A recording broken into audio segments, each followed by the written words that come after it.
We're rolling. No more anime talk. No more anime talk. That was all private conversation that can never be repeated again. Isn't that right, Niamh? Yeah. Oh, I don't know anything. I just tune out when anime happens. God, I wish I could do that. Yeah. Anime. It's been muggy. I'm not sure if you guys know what that's like. No, anyone outside of Ireland would have just no idea what that means. Absolutely not. No, that's a very specific Irish exclusive English word. Yeah. People think they know. They don't know. No. Guys, can I talk to you about something that is of personal interest to me? Anime? A poll went out in the last month or two about basically the percentage of humans that think they could beat insert animal in a fight. And it was fascinating. I think we've had this conversation, and I think I'd know where you would be on this poll. We've definitely had this conversation, but not with this data. Okay. The part that surprised me most is that it's 82% of people think they could beat a mouse in a fight. So, only 82? Right? How would you lose against a mouse? So there's 18% that are going to lose. Yeah. Okay. There's 18% that have so little faith in their physical ability that they're like, oh, I couldn't beat a mouse. Maybe it's not about their lack of faith in their own physical ability and more their, belief that mice are teamwork. They're fast. It has to be. It's one-on-one, though. It's it has to be one-on-one. So you're in a cage fight, but the cage is... the bars are small enough that the mouse can't escape the cage. You have sailed to Shang Tsung's island, and you are engaging in the Mortal Kombat tournament, and your first opponent is a small mouse. Yeah, that's what we're talking. A lot of people have a fear of mice, and that has to be it. They're just I would straight up have a heart attack and lose. But 18%? A mouse was in our school before, and our teacher jumped onto the chair and onto the desk and was just screaming while a whole pile of 14-year-olds were just it's a mouse. So good. So she just really did not. She just could not handle that. She couldn't at all. handle it. It was breaking her little brain that the May table for Mother Mary had a whole pile of grains on it, which attracted a mouse into the drafty rural classroom. And for some reason, that mouse just fucking ruined her day. I mean, fair. Don't just kick the mouse. Okay, this one's fucking nutty to me. 30% of people think they could beat a chimpanzee in a fight. Nope. No fucking way. Your arms are coming off, son. There's 5 most percent possibility you could beat a chimpanzee. They're shredded. I don't know. I just find this stuff fascinating. 26% of people think they could beat an elephant in a fight. What? What are you gonna do to it? Yeah. What, punch it? It'll just fucking hit you with its trunk. This is no weapons, no this nothing. is bare-fisted combat. That's... Oh my god, people are stupid. Do they know what size an elephant is? Yeah, I don't know. Because if I had to fight an elephant, I'd be okay, crawl down its throat and try and punch its heart. That's the only thing I could think of. Yeah, they're tanks. And I could go up the butt, but frankly, that's not a victory that I would be proud of. I would. Yeah, you'd delight in that, Bryan. Oh, I would. I'd relish in it. Yeah. Would you fight a penguin? Oh yeah, I'd kick shit out of a penguin. Okay. Literally beat a penguin to death. No problem. Wouldn't want to. Okay, ostrich. No fucking they way. can, those are just velociraptors. If you take the feathers off their talons are so big. If you take the feathers off an ostrich, it's just a curled up velociraptor, and then they run away and find more feathers. It's just a scam they've been running this whole time. It is. They're still here. Would you fight a piranha? Just one? Just one piranha. Just one. That'd be fun. Bam. Okay, but you're in a giant tank with the piranha. I still don't think he could do anything to me. Yeah, just grab onto a little bit of flesh. Yeah, the moment he grabs, I strike. I'd be really scared to fight a piranha. I hate that in Tomb Raider. Yeah, she gets eaten by the piranhas. It sucks. I've just been conditioned by all the awful piranha deaths in fiction. I saw a National Geographic documentary on piranhas before, and I was I'm going to say it, I was mildly disappointed. It's they more nibble than devour. You mean it's not like a cartoon cloud where it's a flurry and then all that's left is a skeleton No, remain? it's not like that. It's more like they're just and that's it. I keep going, but some people will hate it and others will like it too much. Oh dear. Oh dear.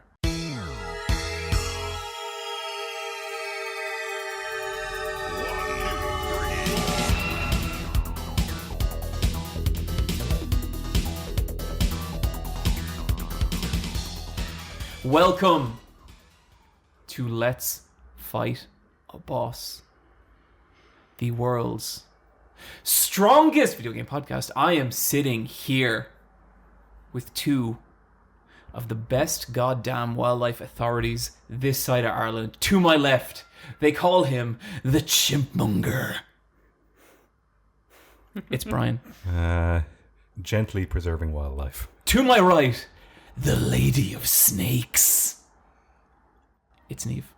Hello. It's actually very pleasant despite the name. Yeah. Yeah, hello, how are you? With you always, I'm your host, John. Do you have a gimmick? I have a gimmick, and that's I've been doing a video game podcast for 6 years. Oh yeah, it's our 6-year anniversary. It is. It is. Yeah. Oh my How god. fucking crazy is that? Did you know that our first ever episode was E3 2015? The year Nintendo had nothing and Sony showed off a little game called Nier Automata. And also they showed a game called Firewatch and we were kind of optimistic about it. And you can actually listen to that episode for free via our Patreon. That's right. So it's not really for free though, is it, Bryan? Well, no. But if you pay money, you can feel like you got it for free. You can listen to it for free, plus additional fees. Yeah. I had a moment there during... We'll get to E3. Yeah. We'll get there. But I had a moment during Square Enix's press conference where they announced the remastered Life is Strange. And I was like, oh, it's so strange that they're now remastering games we originally talked about on this podcast. Yeah, time is a flat circle. Those games don't need a remaster, but I'm happy they're getting it. But okay. Yeah. Like they're just going to have more ray tracing in Chloe's bedroom. I actually thought the remastered footage looked kind of shitty. I actually liked the flatness of the other ones, and I think like the more complex lighting just sort of takes away from that look. I kind of find that with a lot of remasters these days. It's like, something's lost in translation. It shows all the goofs and all the mistakes. Anyway, it's not 50 minutes into this podcast, so it's not time for the video game portion. We're going to talk about just all of the things we experience. I read a comic book. It's a very messy episode. It's going to be a very messy episode. My mind is all over the place. I read a comic book called Something is Killing Children. Sounds like a hoot. It A is. treat. This is a cool comic book. It's about basically small town and something is killing children, and you see what that is for. It's a monster. But where things start to get interesting is this girl comes to town, a stranger, and her design is the coolest thing about this. She just looks fucking awesome all the time. She just wears a white vest and a cool coat, and she fights monsters. And No pants. No pants. There's no need for pants anymore. No, it's just all vagina all the time, every panel. She looks cool. She's wearing pants. Yeah. I'm looking at a picture of her. So sometimes on this podcast, we will describe an image and we'll show it later. You know what? We're not.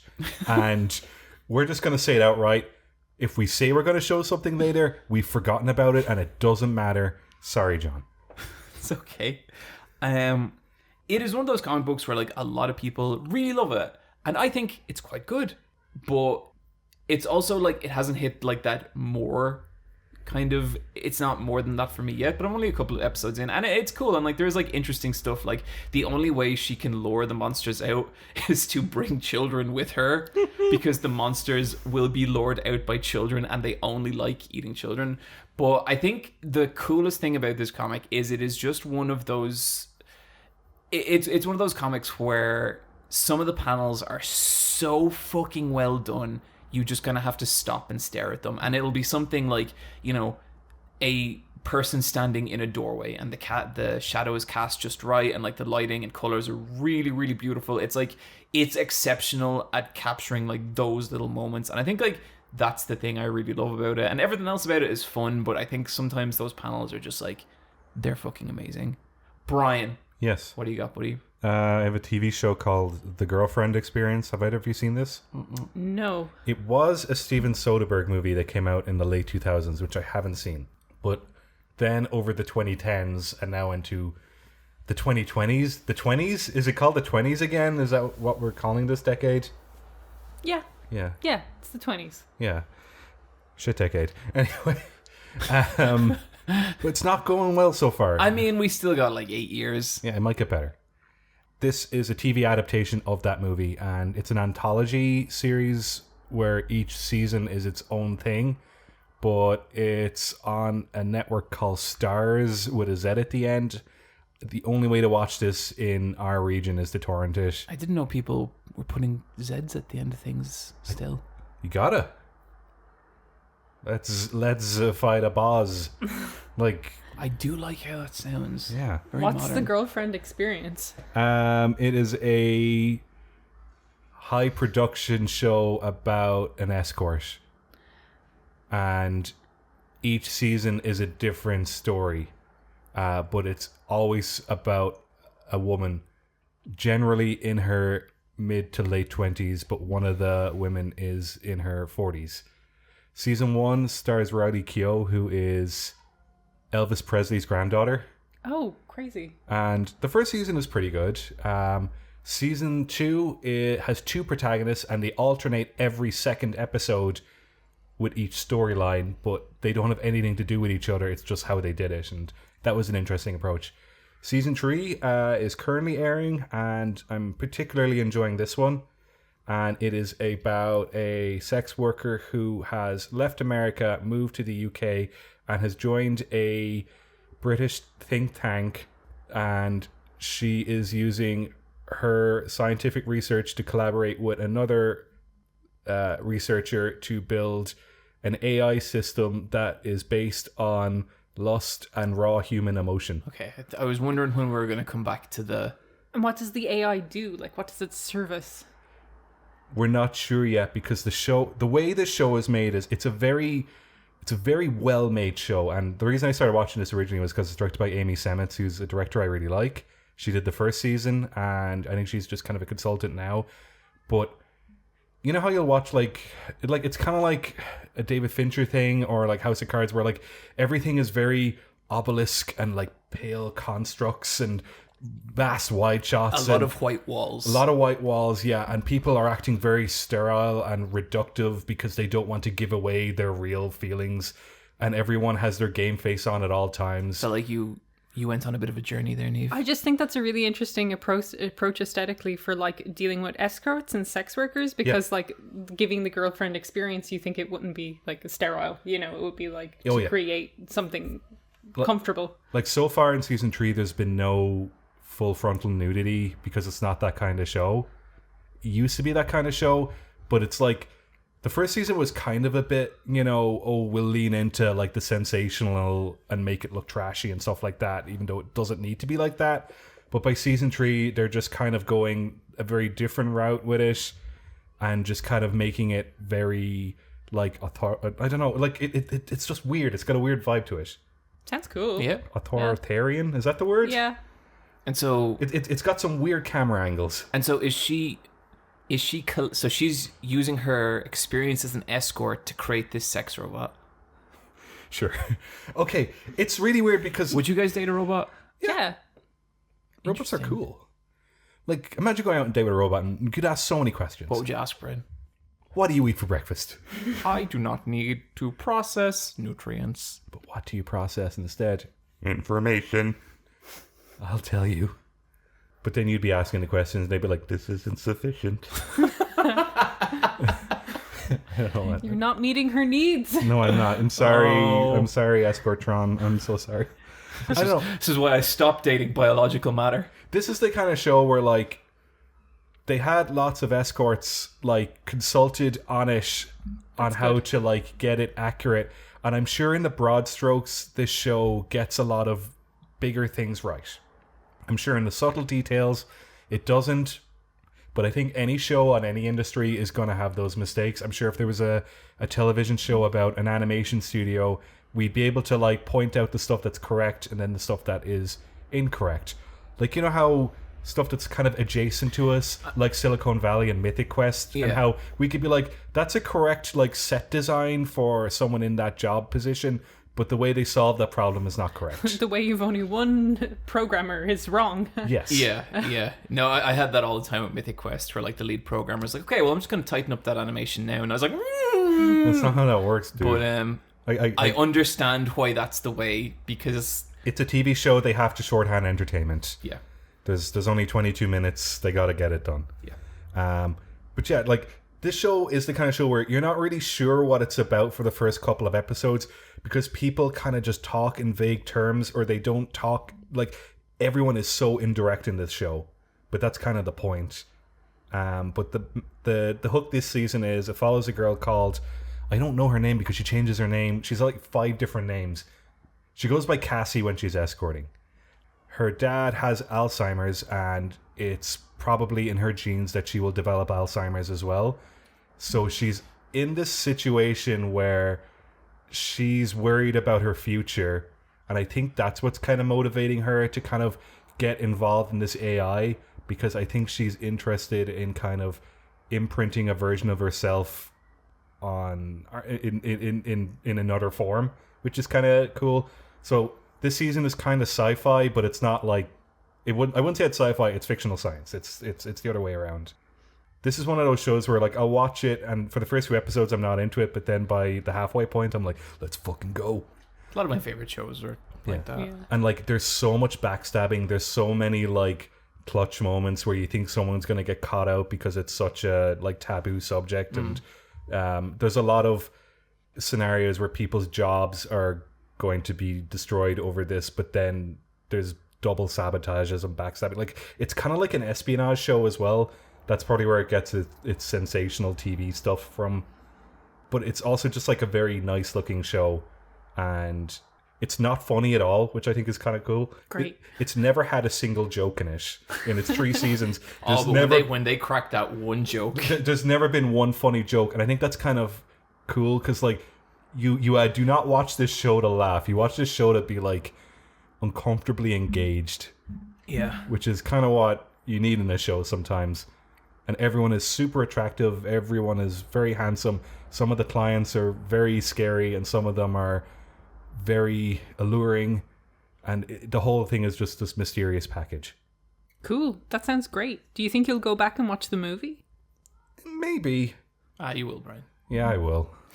I should. Just to see the DNA Yeah, I guess. Yeah, of your yeah. new favorite TV show. Yeah, it's my favorite TV show. It's exactly who it's catered for. It's me.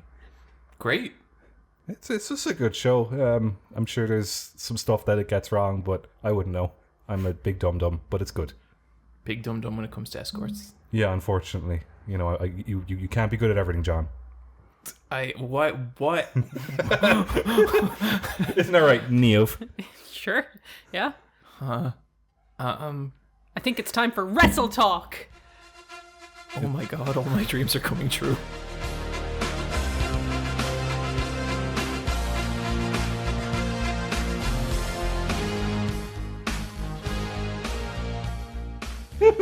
I literally have just one question. Okay. What is Poppy's deal in wrestling?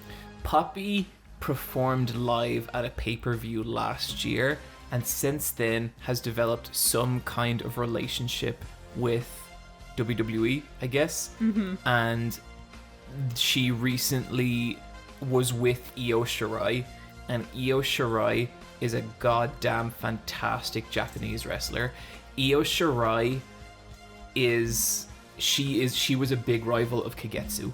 Oh, cool. Yep. Okay. Mm-hmm. Okay, I was just wondering because I saw someone shared some on Twitter some images with me, and it was just like Poppy with her, and Poppy's like this weird sickly businesswoman who has like a cool wrestler at her behest to fight for Io her. Shirai is like one of the coolest. And her, like her entrance music is like, it's just great. Cool. I was just wondering why Poppy specifically. I think because Poppy is so into that fictional persona thing, and that's such a hard crossover with wrestling. I think there's something in wrestling Poppy sees and is like, Oh, yeah, that's like what I do. Yeah. I think it's that. But anyway, while we're here... No! These doors lock, Niamh. No, I don't have that much to say about wrestling. Roman Reigns is like the best thing in wrestling right now. I can't believe it. He sucked 4 years ago, and now he's the greatest, and it's amazing. He incidentally got a lot better when he stopped wearing a top to the ring. Oh. Ah, He is such a beautiful man. The tits are out, are they? Everything's out. girls out. Release the hounds. Guys, I watched 1979's Phantasm. It's a spooky house movie, is it? So, kinda. Okay, this is about two brothers who... It's a film about brothers, Bryan. Their brother is killed by a demon lady. They try to have sex in a graveyard and it doesn't go well for him. Mm-hmm. And then it turns out that when they're at his funeral, the funeral home that is like embalming his body is also deeply haunted. Not even haunted, run by interdimensional demons. Ah. This is one of those movies that's super famous among like really hardcore horror people and no one else. And that's because it's fucking ridiculous. It's so silly and fun and weird. There's a flying metal sphere that patrols the funeral home, and if it catches you, it's gonna jab 2 needles into your eyes, and then a third spike will shoot into your brain and suck the blood out of your head, and it will spurt the blood from the back of it through a fourth pipe. That's fucking gross. Yeah, it's cool. The funeral home is also run by evil dwarfs, as well as the interdimensional demons. The evil dwarfs work for the interdimensional demons. What do the demons need or want as funeral directors? More dwarfs.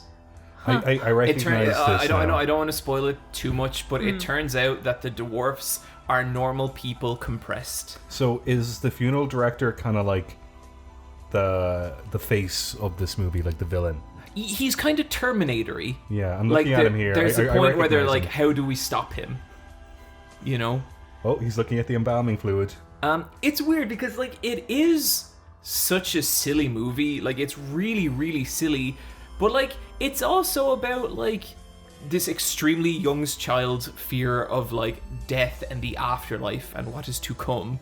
And it's actually kind of interesting from that point, because like while it is like so fucking stupid, all the imagery is about death, and like it's this funeral home and all his trauma comes from like, you know, the death of his brother and all this kind of stuff. And so like it's actually kind of something there if you wanted to chew on it a bit. But I think what I really find so fascinating about this movie, this was made in a world where Halloween didn't exist. There is no element of this movie that is even vaguely slasher-ish.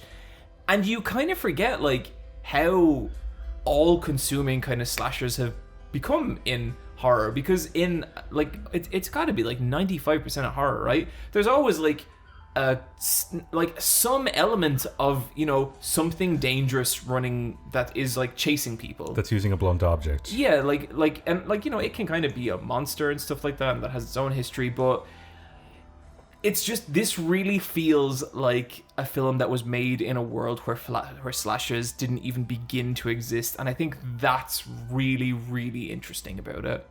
It's kind of slow in places. It's kind of weird. It's also kind of a hoot. And if you want a weird horror film, I enjoyed it. I had a good time with it. Niamh.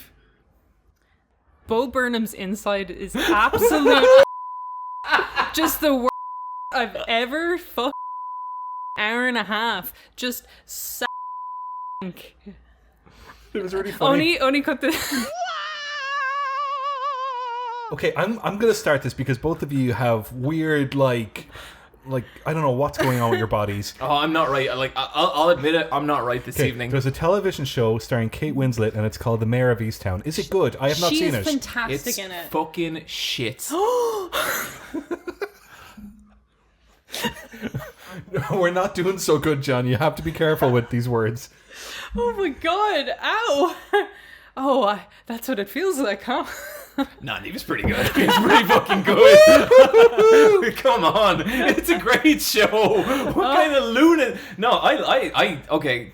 No, it's not pretty good. It's fantastic. I love this show. It was like, it's one of those rare shows that like 20 minutes into the first episode, you're like, okay, this is fucking great. I am having a great time. Kate Winslet is fantastic. She's fucking brilliant. I think her name is Rose from Titanic. Rose from Titanic. Okay. She is just constantly good. Everyone around her is constantly good. It's one of those casts. It's one of those casts that's so good that there was a character in episode 1 where I was like, "Whoa, this character is really good. I can't wait to see how this person's journey unfolds over the course of 8." Oh, they're dead. They're dead. Never mind. It's okay. It's about a. It sounds so typical. It is about a dysfunctional police person in a small town, and there's a murder to be solved, and it is about the murder, but it is also about the interpersonal conflicts that is just happening between everyone all the time. And it's nearly miserable, but it's also really funny sometimes. Yeah. Her mom is fucking brilliant.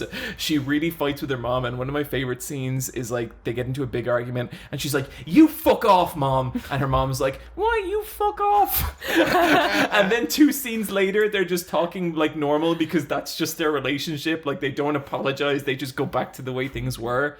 But it's fantastic. I'm like 4 episodes in, having a whale of a time. Every dinner is just a treat, and I really, really recommend this show. I really liked telling Niamh it was shit and then waiting a good like 40 seconds before I kind of walked it back and just watching her kind of twist and squirm.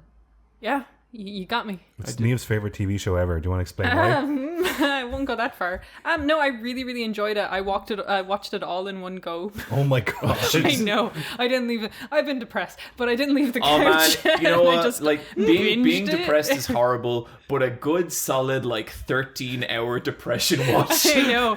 It was like I was like, I haven't done this in years. This is fantastic. That's how I consumed like most of Hajime no Ippo, and like that was a really shit period, but wow, that was a good time. And it was just exactly what I needed, because Kate Winslet is like one of the most beautiful women in the world, but she just disappears into this role of just like a washed up, kind of burnt out woman who's so busy that she doesn't have time to take care of herself. At the start she has a limp because she hurts her leg chasing after someone. She's just tired. And then like 1 scene out of 20, she'll just turn it up a smidge, and it's like, whoa! There's Kate Winslet. Yeah. Great shit. Kate Winslet is an English actress, so her accent is amazing. She just pulls it off so convincingly. Oh my God, okay. That you just don't know. I love the small interpersonal relationships, and like she's trying to solve this murder in the town of like, and it's a small town, so they get in an FBI agent to help her, which is played by Evan Peters, and it's nice to see him out of Ryan Murphy jail. Like he's a really great actor. He's great. And like he it's one of these characters where, like, he's kind of playing a bit of a nothing, like, I'm not going to say nothing because he does have significance in the story. It's not like his character is like super fascinating, at least where I'm at, but he makes him interesting. Like he has all these little mannerisms and stuff that it's like, oh, I believe this person 100%, and it's not really the writing doing it. That's not even like a criticism on the writing. It's just he's just not that important part of the story where I'm at. But is he doing an English accent as well? No, he's doing this like, where is Easttown, outside of New York kind of accent. Sure. Wise guy, tough dude. But he sounds like he's just like, he's a great character in it, and stuff happens with him later, and I was shocked. But I just loved seeing him in something else that wasn't Ryan Murphy based. He has become like a more and more fun part of those American Horror Stories as they go on. Yeah. It's also real good for like end of episode 1, it's you're like, well, I know who fucking did it. And then in this episode 2, you're like, you know what, that was stupid, but now I know who fucking did it. And then episode 3, you're like, no, but this time. It does the red herring stuff, but it does it so convincingly that, you spend the whole time being like, this makes sense. Every red herring feels like the final episode reveal. Yeah. And like all these interpersonal relationships, she's so tired and run down, but it's also like he's trying to be like, how do you solve a murder in a town full of people kind of thing? Yeah. So it's nice to have that outsider perspective who's just like, do you know everyone? And she's just like, yeah. And it's weird, like, by the end of the 4th episode, I found myself, like, really giving a shit about characters who I hated in the first episode, like the cancer lady. Oh, yeah. But, yeah. Great show. Don't want to speak about it so much because what's fun about it is the mystery kind of just thing. dive in there, have some fun. Yeah. So the show has a good vibe. Definitely. Oh, totally. It's one of those shows where it's Okay. it's always a pleasure watching it. It's kind of the best of True Detective, but imagine Kate Winslet. Yeah, she's very good. She's very good. So my favorite TV show ever made. Thank you so much. I can't wait to watch it. Okay. It's okay to like something before you've experienced it and defend it with your heart. Yeah. It's a normal thing to do. Cyberpunk 2077. You gonna buy that director's cut Death Stranding, Niamh? Oh, yeah. I have some stuff to say, but we'll get We'll to get that. there. We'll get there. Real quick. I watched Bo Burnham's Inside. I thought it was fine. I have no strong feelings for or against it. I thought it was fine. People have been asking me about it a lot on Twitter. I thought it was fine. That's all I gotta say. Oh, I did not like it. No. I've not seen it and I don't want to. Why don't you want to see it, Brian? Let's ignore everything else. Why don't you Yeah. want to see it? You know the way sometimes you just don't want to be part of the conversation in its peak and you want to wait a couple years and then Yes. enjoy it in peace? That's why I don't want to play The Last of Us Part 2. Even now? Not even... It's going to come out remastered on the PS5 anyway. He's completely right. Yeah. Oh, no, totally. I do the same Absolutely. thing. Yeah. It's just like, It's just one of those things where you do not, like... Whatever that zeitgeist is, you want to be as far away from that bullshit as much as possible. You just want to enjoy something privately and quietly. I will say I did not like it, but people love this. Like, people love it so much. I don't think it's going to age well, and I think people will reassess this way more unfavorably in like a year or two's time. Yeah. Like, Excellent. you know, if it's helping people now, cool. I think like it never got to that point with me. Like I spent a lot of it kind of waiting for it to kick in nearly, and it just never got there. And it was disappointing for me, I guess, just because like I loved what so much, and yeah, hey, you like it? Awesome. You keep being you, buddy. Strategy talk.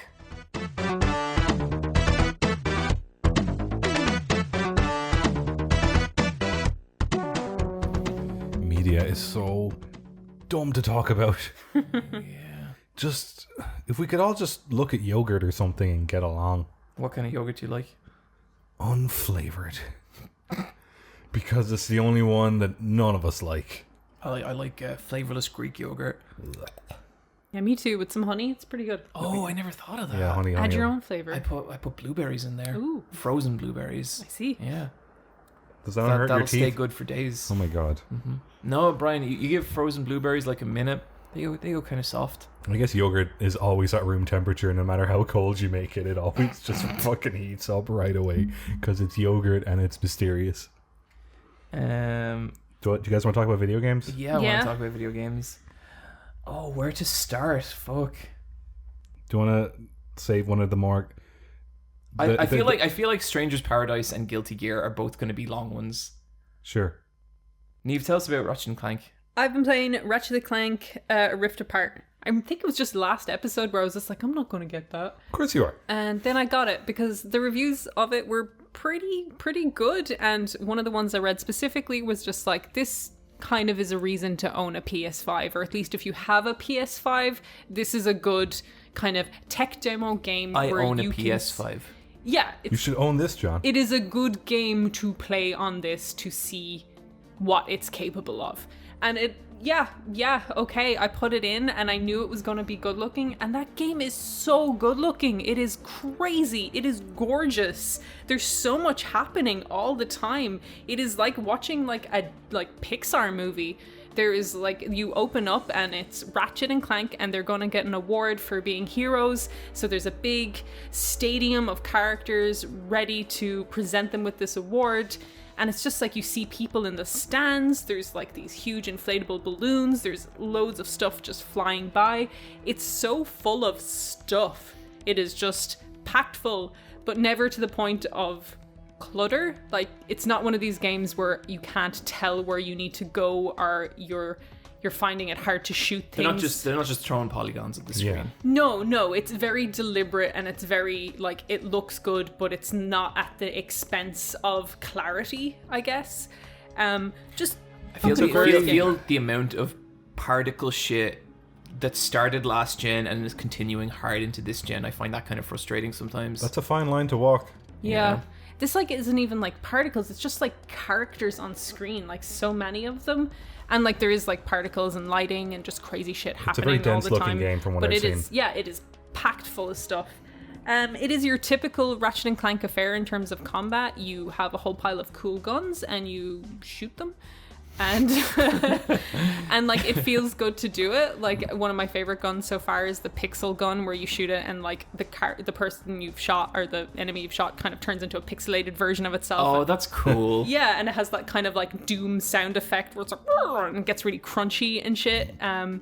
You have just explosives that you can lob, and just, you can flick through them. You have a weapons wheel, which will stop combat to select the gun, which slows down combat quite a lot, and so I don't like using it, but you can quick select weapons from your D-pad, but you can only select 4 weapons from it, and you'll obviously have more than 4, but you can kind of assign those to your D-pad, which I think is the way to go, because I think flicking between them slows down stuff, but you get ammo from crates, you'll run out of ammo, you will eventually have to go into that menu and slow stuff down to get them. The extra stuff that's in this from the last game, kind of, you see the PS5's power. It is using rifts, so there will be a portal on one side of the map, and you're there. You can tether yourself to a rift and pull yourself to that point in the map and be there instantaneously. So you're basically traveling to points instantly on the map, and it's cool. Like, it's really impressive. Gameplay wise, is it, like, specifically useful? Have I used it much, apart from the moments where you have to use it for navigation? Not really, but it is cool. There's a new character in this called Rivet, who is a female Lombax, which is what Ratchet is. But she has a bushy tail and a pink nose. Yeah, she's very cute and she's very endearing, and I like her a lot. I'm enjoying playing as her. She has the exact same weapon loadout as Ratchet, so you don't have the frustration of kind of learning 2 different characters, but it also means the gameplay is the exact same kind of thing. It doesn't really shake up. You're doing the exact same stuff as either Ratchet or Rivet. Where the gameplay does change is with Clank's stuff, and that's kind of more environmental puzzles, where Clank has to solve little instances where little versions of himself is running along a track, and you have to do stuff like an elevation sphere will make them jump up into the air because you have to get them to an end point. So they start at one point, you have to get them to the end, and you have to just kind of figure out what to do in between to get them to that point. Those are fun, nice little things. They're not particularly difficult, but it kind of gives Clank a moment for himself to kind of be a character outside of all that big action and shooting, which is nice. Story-wise, I kind of said before, I don't love Ratchet and Clank's humor. Thankfully, it's kind of missing in this game, that kind of tongue-in-cheek kind of humor that they've done before. Ratchet and Clank, up your arsenal. Yeah, literally that kind of like edgy shit. Like I never liked it. That's kind of the reason why I didn't love it. It's just, it never landed with me. This is way more Niamh, sincere. It kind of sounds like up your butt. It does. But that's where poo comes out. Woo! Woo! Sorry, Niamh. This is way more sincere. Like, it's like Clank wants to help Ratchet find other Lombaxes, so he made a portal gun that will bring him to different dimensions to try and find others of his species, because he thinks Ratchet is lonely, but Ratchet kind of just wants to hang out with Clank. And it's kind of a story about their friendship and kind of assuming things, but also Rivet is there, and it's kind of her story's a little bit about self-acceptance, because in her world, robots are the bad guys, and she has she's an amputee, so she has a robot arm, and she kind of hates that part of herself. So there's some nice little character moments Niamh? in there. Is Rivet gay? I don't think Rivet's gay. I think there's I was expecting Niamh, her to come be on, like... you're gay for maybe Rivet. she will, but like here's my thing. I think there is a gay like an LGBT allegory. I think there's a good strong trans allegory with Rivet. Like I know some people won't care about my take with that, but I do think Everyone who listens to this goddamn podcast cares about your goddamn take, Niamh. I think Rivet has a really strong trans narrative because like her and like Ratchet are kind of opposite versions of themselves kind of thing, and I think if you want to like read that into it, it is definitely there, and it is what I am doing because that is how I approach media. I like the coding is there if you want it to be. I haven't got too far into the story, but I am afraid that they'll do the thing because Ratchet is the lone male Lombax and Rivet is the lone female Lombax. They got to be the breeding couple. Yeah, my horrible fear is that they will fall in love and be together I would hope we're kind of past that. I would hope so too, so I'm kind of considering them as kind of like just as either each other's beards or maybe this trans narrative What's it in my head. called when you ship people but like as friends? Friendshipping. Friendshipping. Is that really a thing? I don't think it is. I like Pacific Rim at the end because at the end the male lead and the female lead are friends, and it was like, whoa, you know, that's new. Yeah, it really was. Like in anything else, they would have kissed. And they came Yeah. so close to 'Cause- kissing, and then the 'cause- credits roll, and you're like, awesome! Yeah. Oh, just more of that, please. More of that, please. Normalize male-female friendships in media. You gotta. One thing I would probably kind of like if I'm gonna throw criticisms out there, it's the combat is very samey. Like it feels exactly like old Ratchet and Clank, but like polished. There's to the so end many of the Ratchet degree. and Clank games as well. Yeah. there's great, and like when you start like factoring in like some PSP versions and stuff. Yeah, I think there's more Ratchet and Clank games than Kirby games. I'm thinking of a similar IP. Fucking nuts. And like Kirby's about twice the age of Ratchet and Clank.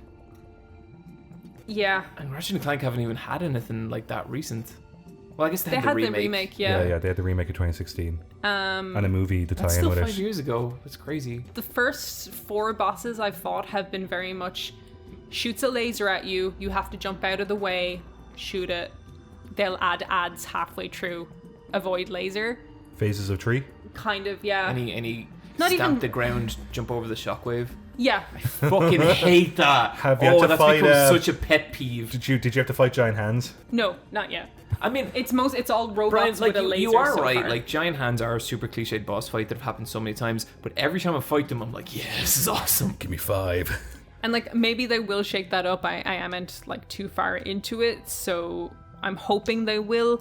But it kind of just that's where it's falling down for me. Is it kind of like, okay, I get what this combat will be. Right. Kind It's of stuff. accessible for all ages. Yeah. Do you think we should play this game? I think like it's a short game. It's 10 hours and I absolutely understand why it's 10 hours because it is so aesthetically rich in detail that you could not sustain this past a tight 10 hours. I mean, I'd like to play it for end of year. I think. yeah, definitely. I'm due to get it later in the year. Maybe. I'll pass it on to you guys Yeah, because as I said, it'll you get can, passed you can around. get through it. We'll pass it around. Yeah. This game costs €80. I don't think everybody needs to pay for this. No, this is if you're playing on next gen consoles, you need friends that you can share these games with. You gotta playground it. You gotta have a game share set up. It is just so rich. I've been in maybe 7 different locations already, and like they're just full of life. And when you look up in one of Rivet's, like she lives in this kind of swampy jungle and she has a hideout there, but when you just look up, there's these giant brontosaurus style monsters that are just taking big pieces of food from the trees and just eating them, and it has this chewing animation. It's bursting out over the place. They're not interactable. They're like, they don't do anything. They're not part of the story, but they're just there as this cool background detail to kind of flesh out that world and that space. And they're doing like loads of that. You go to a club where there's just a whole pile of robots dancing and you just walk through it and then it's over, but I love shit like that. it's just so like full of One of those life. games where you're like, I can't believe someone went to the trouble of creating Yeah. this asset for this moment. It's a really well thought out theme park ride. Yeah, and that's really what it feels like. And it's fast. Like, you know, Crash Bandicoot and every other platformer ever, you get on a character that moves really fast that you can't stop. It has that. You get on like a big wormy thing and you go through a swampy lake. But like it's a big valley bowl shape, so you can kind of steer around. Exactly, Yeah. smash into boxes, collect all the pieces. Like it's Yeah. like if you like that Spyro, if you Mario like anything thing like that. from the last Bowser's Revenge, the dinosaur thing that you swim around in. Yes. A lot of space. Yeah, Because you're going to goof it up. yeah. It's part of the fun. That happened very early on, and then later on there was something similar with Ratchet. Like it has showed me a lot of its cards already, but the trappings and the presentation is so beautiful and full and wondrous that I don't mind. Maybe it might swerve you. Might be the stuff. Maybe, yeah. That's- I'm open to it. I love that when like you get to a game, you're 3 hours in, and you're like, okay, I think I get it, but you don't get shit. Maybe I don't. Maybe you don't. Time to subvert everything you've learned before. I'm pleasantly surprised with it so far. I had a lot of fun and just honestly shocked at how good it looks. I think the last boss should be Jax. Jak and Daxter. Yeah.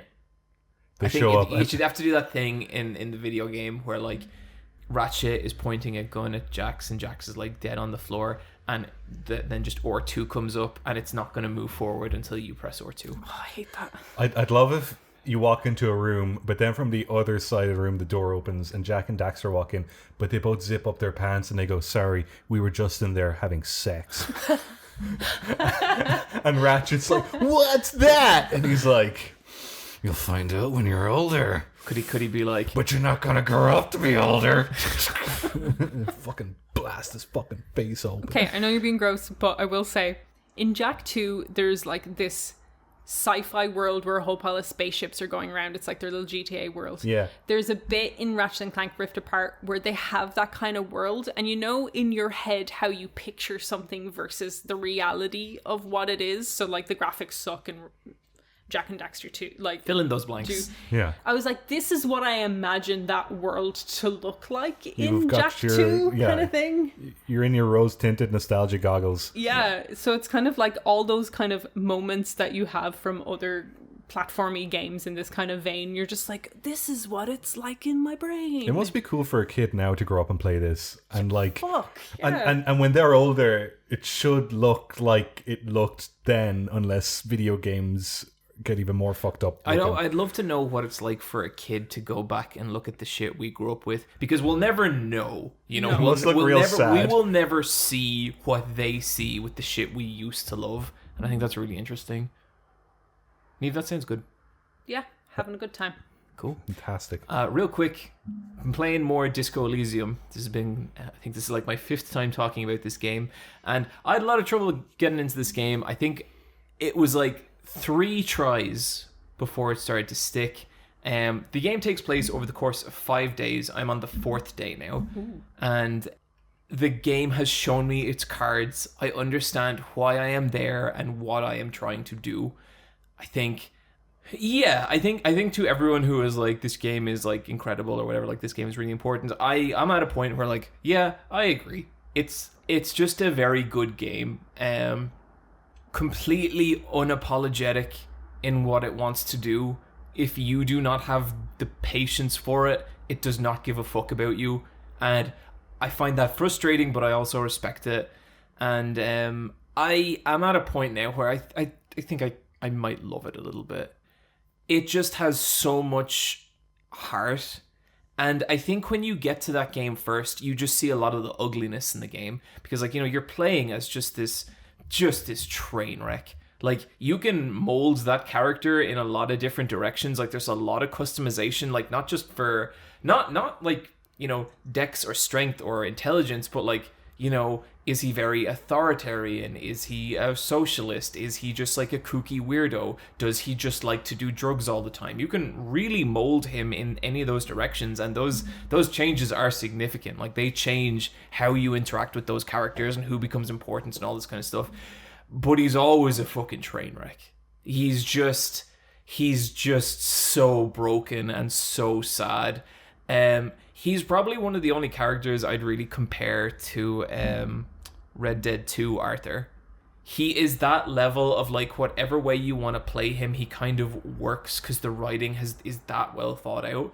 I think early on in the game, it's nearly hard not to just see like the grittiness of the city and just what a terrible situation you're in and how fucked everyone is. But I think as you do play it, it's like the little kindnesses of that game do kind of come to the surface, and there's some really incredibly sweet moments. I think the moment that really pushed me over the edge is like, basically you wake up day one and you don't even know you're a cop because you've lost your badge and you've lost your gun. And you have to track down your badge and your gun. And I found my badge and my gun both on the third day. And it was just like... It was just so sad. Like, it was just... Oh, this person you're playing as is such a disaster. But then, like, that's your badge. But then when you find your gun, they use it to paint a picture of this really sad person who's, like... really kind of just been consumed by this city. Like, it's not your cop, it's someone else. I don't want to say too much about it, but it's like someone who was just really left behind by everything. And it's nearly kind of funny and shocking, but then when you actually start to think about the person you're encountering, it really gets at you, you know? And from there, like, you have a choice to, like, just forget about them and never think about them again, or you can go to this militia and be like, hey, this person's here and they need help. And that's what I did. And then you end up seeing this different side of this militia who I thought were just fucking assholes up until this point in the game. And so, like, yeah, I think it's a kind of beautiful game in its own way. Like, it has so much heart. And, like, I've brought up Kim a couple of times, your partner in this, and he is just the sweetest fucking person. Like, he sees what a disaster you are, and he will pull you up about it, but he can also tell that you're trying your best. And the way he communicates that is so subtle and so sincere that it really is a very special game for all the bullshit, I think, with it. But with even the bullshit, at this point, I'm like, the bullshit is there because the game knows what it wants to be, and it's not willing to compromise. And I'm at the point where I can't fault it for that. It just is what it is. I think if someone's not going to enjoy this game, there's 100 valid reasons to not enjoy it, but it's not like, I don't think they've miscalculated at all. I think they knew exactly what they were trying to make. And yeah, it's cool. I think if you're unsure, you could wait for a discount with it, but I also think this is going to be a game that is going to become probably a big talking point in the years to come, and you're going to see its influence in a lot of ways. And I love it. Like, I think it's great. That's my talk on Disco Elysium. Very good. The greatest game ever made. The greatest game. Fuck Undertale. I'm going to drag us back to Ratchet and Clank for a second. Why not? I'm so sorry. It's great. Okay. Ratchet's voice actor is Titus's voice actor from Final Fantasy X. No, shit shut up. Game. No. Shit game. He's got a nice the laugh. best one. His laugh is very good. Just like that, Niamh. Brian, could you do your impression of Titus's laugh? I'm Titus. John, your turn. Not where I thought, ha ha ha ha ha, the beauty of life. Actually, John. Oh my god, Actually, John, he's just doing that deliberately to Yes! cheer up Yuna. Actually, yes! This is what I've been saying. He's putting on the laugh. but I also know to he's putting on the but laugh. a It's terrible not laugh. like I thought that was his actual voice. It's still a fucking shit scene. No, Niamh. it's not. If you had empathy and were a human, you'd enjoy it. Lovely laugh. though. Anyway, Ratchet shares the same voice actor as lovely, lovely Titus, and it's very nice to hear his voice. It makes me happy. Yeah, he's got a real good, like, anime voice. Fuck. You love Yeah. anime, Niamh. I love anime. I Like- love Digimon. Like, love it so- Digimon's Tamers is my favorite show. Digimon Tamers is great. Yeah, I know it's. Terriermon. No, I'm fucking actually brilliant. like being very sincere. I love Digimon Tamers a lot. Yeah, it's Renamon? class. Yeah, it's Well, It's fucking brilliant. John really likes No, Renamon. Brian, stop. John, can we... Brian, Renamon. John, come on. Just describe Renamon in 3 words. she's strong. She's a strong Digimon. She's a strong Digimon, isn't it? Look, I watched that as a 14-year-old and I had complicated feelings and I did not know what they were. Yeah, because a furry wasn't a thing back then, No. really. Or it was, but wasn't like a thing that was spoken about. She just has a really cool design. She's absolutely fantastic. There was a really cool figure of her, but then they sculpted boobs on her under her fur. Cool. So everyone has to be like, I don't think that's canon. But who knows? Unfortunately, Niamh, I think you're probably in the vast minority on that one. It's a huge improvement. Real talk. Do you know what I actually do like about the Titus laughing bit? What? Fucking nothing, because it's shit. Oh my god. Ugh. You're just winding me up and it's successful. I am, that's true. That's Yuna's pretty cool. She is. Yuna's great. Titus isn't. No. Brian, talk to me about Ganbare Goemon. Ganbare Goemon. I need to go to the toilet. I'm out. I need a moment. Sometimes when I we need record to the get angry. podcast, Niamh goes to the toilet and just screams. She's just gonna do a very angry toilet.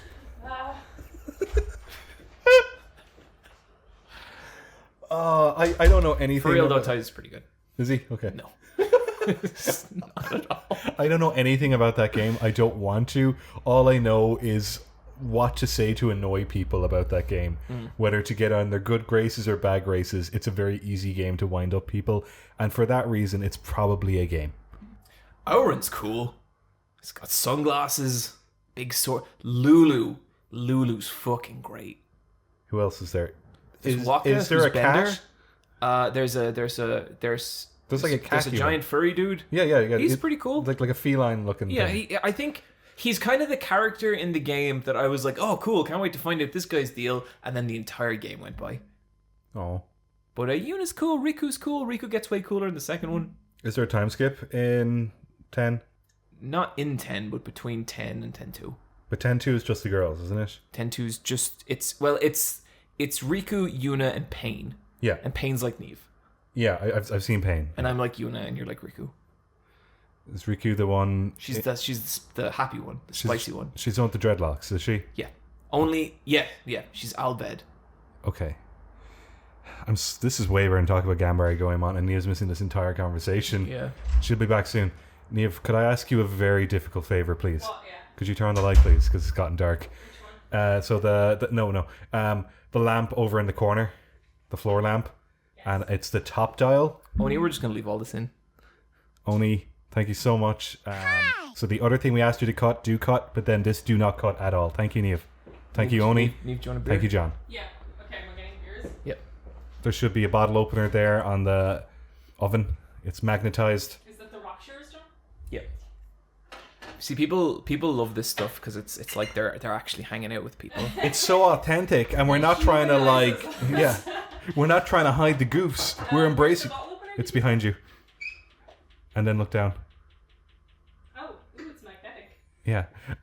Yeah, it is. And I didn't actually know the magnet worked on it because I kept trying to get it to work and I couldn't. But I tried really hard tonight and the magnet worked. And I don't know if you heard that, but that was my creaky fridge. I don't know what to do about it. I keep asking maintenance to fix it and they fix it. And then a week later, it's unfixed. Thank you, Niamh. Sort of like it's broken. Oh, okay. We were just talking about Final Fantasy X. I haven't talked about Ganbare Goemon yet. But we both decided what's wrong, for Niamh? all three of us what we thought of it. What was the conclusion you all came to? You'll just have to listen. Yep. I will never do that. Niamh, have you ever listened back to an episode of this podcast? Slightly when I was editing them, but even then, not that much. That's why the editing has improved a lot since Sony's taken over. I listened to our first episode in 2015. I haven't listened to any since. I think I have listened to like some here and there. It's just weird. I hate the sound of my voice. If you hate the sound of my voice, listener, same. The sound of my I am dead to the sound of my voice because I have to listen to it so fucking much. Mm-hmm. But when I see myself on camera, I want to die. Like, Really? oh my fucking god! It's so. A lot of the time, I'll shoot a live action segment and I'll watch the first 5 seconds and I'll pause it and I'll just go lie down for a little bit and I'll be like, I hate my face so much. You know how last year I made that collection video of all my games and stuff? There is footage never used of me standing in front of all my games like one of those Nintendo YouTubers being like, hey, it's me, whoa, and this time we're going to talk about top 5 crazy stuff that's happened in Mario RPG, doing that kind of YouTuber. And I just had to delete the whole fucking thing and then just get John to film me on a bicycle with subtitle or with a dub on top. Yeah, no, I couldn't do it. Seeing yourself on film is so much worse than when you hear your own voice. Or do you know when you're in town and you see your reflection in a shop window that's kind of like tinted black, so you kind of see your reflection back out at it, and you kind of see like a weird looking person that sort of looks like you, and you're like, oh, and you're like, wait, that was me. I'm always like, man, I've got like a lot of cake back there. Hey, people like cake. That doesn't need to be a bad thing. That does not need to be a bad thing. I know, I'm learning to live with it. You should be like, nice wagon I'm dragging. I just a lot of times I'll see my silhouette and be like, oh god, I'm just like a small angry square. I'm just like, who let this giant boy out of his bedroom?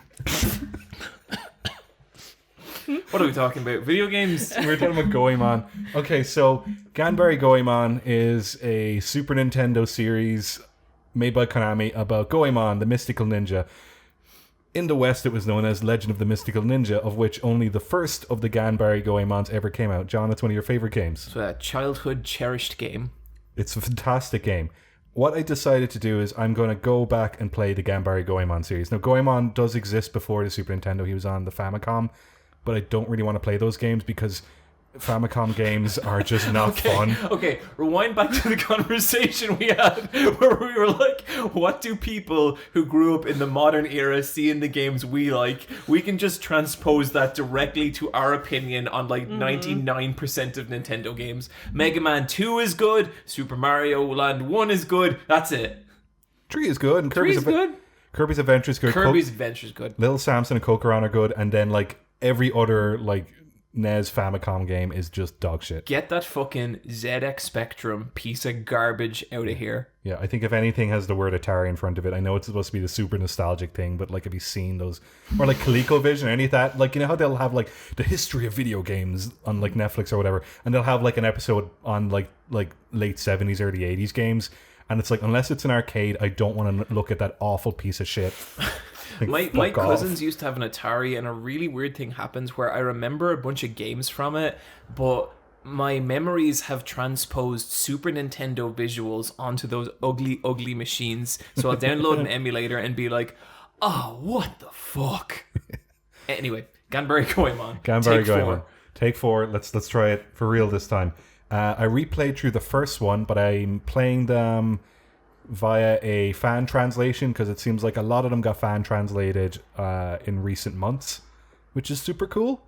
So I played the original one, which is Mystical Ninja, and I played it in fan translated English, so it is more accurate to the source material. And for the most part, they didn't change much, except for the fact that in Mystical Ninja, Goemon and Ebi Samaru are called Kid Ying and Dr. Yang. So now it's cool. So now he's called Goemon, and Ebi Samaru is player 2 character, and they've changed out some of the sprites so he doesn't eat pizza, he eats onigiri. Huh. Wow, that's a lot of effort. Because there is Japanese food in that game. There is, yeah. Huh. But for the most part, you know, it's fairly intact, and that's a fun game. Did you beat it? I take it you use save states. The only way to play that game is with save states. Oh my god. If you play that game in real life, you're a fucking crazy person. Like that game is so hard. I've been on a playthrough once where things got a little intense. Yeah, madness descended upon ye. That game is nuts. It's a cruel and unforgiving game made by Konami, the meanest of developers. Did you have fun, Brian? Oh yeah, I did, because I had save states. It's a charming game. It's also a beautiful game. Yeah, like the visuals and music are 10 out of 10. Yeah, what a lovely game. So fucking good. So then I played Ganbare Goemon 2, which I can't remember the like name. It's like Evil General McGinnis takes on Japan. Niamh, for my next birthday, can I make you do something instead of you getting me a present? What is it? I don't know, maybe watch a 1 hour wrestling match, or maybe play Ganbare Goemon. Fucking God, no one wants me to play Goemon. I will not know how to do that. It will be terrible. Okay, we'll just put a pin in it. Brian, are you playing this on your PC, like emulated, or have you managed to play this? I'm playing on my Mac Mini. I just have cool. like the ROMs ready to go. I've been using this site called CD Romance, and they're very good for. That's a cute name. It's a fantastic name, but they're very good at like getting ROMs that never made it over to the West, translating them and archiving them, and having all the patch notes and That's cool nice work. nice timestamps and feedback. It's just a very well run website with a good community. That's cool. It's one of my favorite websites on the internet, which is a rare thing these days. It's really sad because I appreciate that work that people do so strongly, but it's kind of dodgy to talk about these things sometimes. Yeah, it's piracy. I feel like as soon as you start getting into like preservation and stuff that's never been shipped, that's when the gray areas for me disappear. And like, I'll fucking emulate the shit out of anything. I don't care. Oh, same. It's But- not even that, but it's nearly like too many eyes on something can get something shut down. You know, when like a journalist starts reporting on a fan remake of something, and Yeah, then and too that's many the- yeah. eyes get like a thing just completely closed. It's the quickest Yeah. way to get rid of it. So it's like you want gotta to do support them, but you I kind of don't want think to. like it's nearly down to the developers because like you nearly need to do just a stealth drop. Like you need to make it in secret and then be like, hey, I made this thing, and then once it's on the internet, it's on the internet. Yeah. Yeah, people can upload it onto like mirror sites and it can just become like a Hydra and it just keeps growing heads. Ganbare Goemon was the one that really stuck out to me then because it just ended up like Konami made a Goemon game every year in the early 90s, from like 1991 all the way up to 95. There's a Goemon game every year. The second one is just, and this kind of becomes a running theme where it's such a Japanese way of making it, or like thinking, Japan is the way it is, and Western influence comes in, and they don't like it. So General McGinnis, who is a clearly Caucasian man with blonde hair, starts bringing in his evil Western values into Japan, and it's up to Goemon and Ebi-Sumaru to take on him and his robots. And he has robot bunnies. Yeah. How dare he? And this is more Super Mario World based, where it has an overworld, and you can like backtrack 2 levels, and it's still as cruel and unforgiving as the first one, but they redid like almost all the sprites. Yeah. It's kind of crazy how like they'd make this game every year, but they'd make it from scratch every year. Yeah. But it set me off on this path where I want to play all the Ganbare Goemon games on Super I bet Nintendo. it's super interesting. There's 4 of them, and then there's a couple spin-offs, like there's an Ebi-Sumaru puzzle game or like a board game. But I'm gonna work my way up to Mystical Ninja 1 and 2 on the Super Nintendo or on the N64, and that's a game they're games I've never played. And I have a would feeling love. like they're going to be jank, but they're going to hold up in some, because like those games have so much personality. Like Yeah. it's crazy. I played a tiny bit of the first Mystical Ninja on N64. I played about half an hour of it, and I was like, oh, this is something real special, and I'm gonna need to save this for like the winter Yeah. when I'm sad. Yeah, like it's like it is not the level of polish to like your Banjo-Kazooies, your Mario 64s, but like it totally has its own weird thing going on. It's nearly like a combination between like an Ocarina of Time and a Mario 64 Yeah. that plays way worse, but also has like just a shit ton of personality.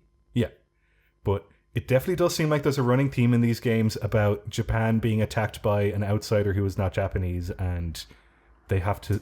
That is the story of the N64 game. Yeah, they've got to keep those values traditional. Gotta keep Nippon pure. Is McGinnis Irish? I think he is. Wow. He kind of looks like Hulk Hogan with a scar in his eye, but he's called General McGinnis, and his sprite is so fucking good. I just really love that his surname is McGinnis. Like, that's such an Irish surname. I was delighted. I was like, there's my representation. There he is. Finally, it's here. There's my Paddy. Now we have him and that one boxer from Punch-Out and Nina Williams. And Sean, the Dublin man in Red Dead Redemption who says he's from Donegal. And the brother from No More Heroes, what's his name? Henry? Henry. I didn't know he was Irish. He has an Irish accent. It's been a while. Ah, Travis, it's me, Henry. Let's fight. You know, full-on brogue accent. Video games are silly. What else do we have to talk about? You guys, let's talk about strange Final Fantasy Origins. Oh, so this was announced in the E3 Square Square Enix. showcase, and they showed a trailer, and everyone was like, "What the fuck is that?" Yeah, that was what the fuck. So this is I know this only by secondhand information. So can I ask what? Okay, it's made by Team Ninja Yes. on behalf of Square Enix. Team Ninja of Metroid, Other M, and Neo, and all the Dead or Alive games. Yes, and then okay, and With it, Nomura on character design and scenario writing. perfect. It's got 3 lads in it. Yep. You've got pink-haired guy. You've got black t-shirt jumper guy. You've got the tall black dude that's probably the most interesting character, but probably won't get any character development. If you haven't seen the trailer, just try and imagine what all their voices sound like, and you're correct. Yeah. 3 generic dudes. And so, is this their attempt at Devil May Cry? It's like, imagine if you took Devil May Cry and you just rang all the color and personality and fun and life, and all that was left was just like the edgy husk. Sounds great. So, and so they put out a demo, but it didn't work, They and put then it out did. so they showed this trailer. There's this weird kind of generic dude in a Western-looking guy who says chaos like 7 times in like a 1-minute trailer, and then they're like, demo available now. So people go download the demo, and the demo is corrupt, and no one can play it for 2 days after the showcasing. That's a really good start. But then it started working yesterday. Yep. Excellent. And me and John both played it. Mm-hmm. And you love it. I fucking hate this. What I'm gonna say about it might not sound like the most damning criticism, so I want to ask people to take this in the absolute worst case possible. This is the most aggressively mediocre game I have ever played in my fucking life. This is like if you take Final Fantasy 15 and just keep going. Just keep fucking going in that direction. And it's just, it takes so many like modern tropes from modern games and just shits them all together. And it's just like, yeah, fuck it. People like hard games, so let's just give the little goblins a bunch of health. And they take a bunch of your health, and they're not fun to fight, but you just keep... But you know what? We'll put a mechanic in it so you can steal their energy, and it doesn't have to work. It's this game is going to come out. It's going to get 7.5s and 8 out of 10s. People are going to think it's fine.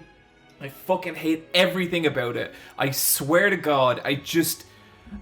Like, Final Fantasy, it's not a series anymore. It's just a franchise. It's just a placeholder for a bunch of bullshit ideas. It's a shitty loot game where you're fighting new fucking swords every second. No sword has any weight. No, like, piece of equipment is like, oh, fucking yeah, I achieved something. I did it. It's just fucking like, oh, cool, this sword has 2 points, and the last one only had 1.782. And it's like, cool, now dopamine is firing in my brain. I did it. Oh, I need to find another weapon. And you will. You'll find another weapon in a fucking second. The characters are all just the fucking same stupid anime bullshit that Final Fantasy's been carved out of for since 15. Since fucking 15. We live in the fucking nightmare world where 15 became Final Fantasy. And this game is the dripping, sweaty shit stain of that. But yeah, it's pretty good. I don't know, I just hated it. I really did. Look, if this wasn't a Final Fantasy game, I wouldn't hate it, but I also would never think about it again. I just wouldn't care. And the fact that this is where the series is at is just... I don't fucking know. Like, what I loved is gone. It's just been taken away from me. And I am being irrational and mean and unfair, but I hated this. So I'll probably buy it. We'll see. Does this game have anything to do with Final Fantasy, or is it just using the badge? Brian, yes it does, because this is Final Fantasy Origins, and it is a prequel to Final Fantasy 1. So the main guy in it, Garland, I've never played Final Fantasy 1.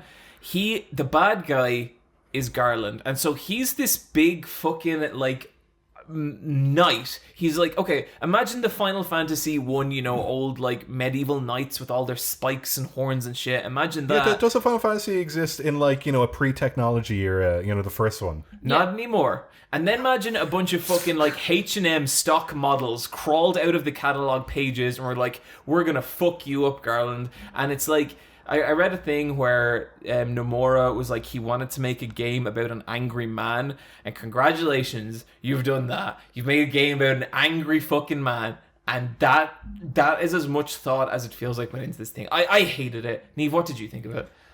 The most embarrassing thing about this demo was I kind of enjoyed it, to be honest. Knew it. Oh no! I knew it. Everything you said is absolutely everything you said is absolutely right. This is Final Fantasy is a franchise now, and this is the swill that's going to be churned out with the FF logo stuck to it. I play loot games. Oh dear. where things drop and they have tiny incremental numbers. So when I first put this on, your main character Jak starts off in a fucking field of wheat and kind of imagine the last game you've seen that done. Was it like Ghost of Tsushima? Was it Sekiro? Imagine how beautiful that was. This was disgusting looking. It was like a pissy yellow and it looked like it came straight from like a just early PlayStation 3. Just awful. And that was where your tutorial happened. When it got into the gameplay, I actually quite liked the combat of it.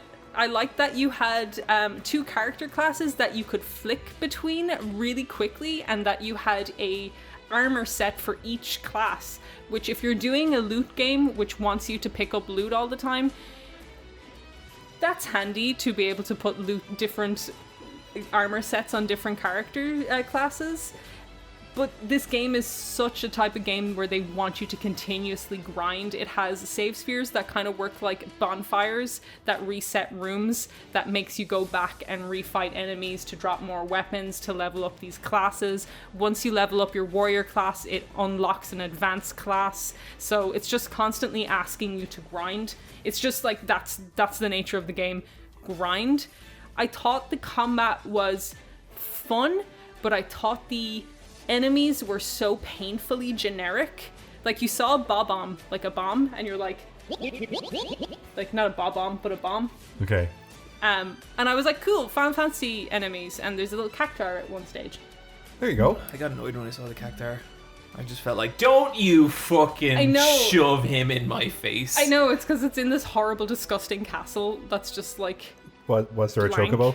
No, thank God. Oh, there will be. There will be.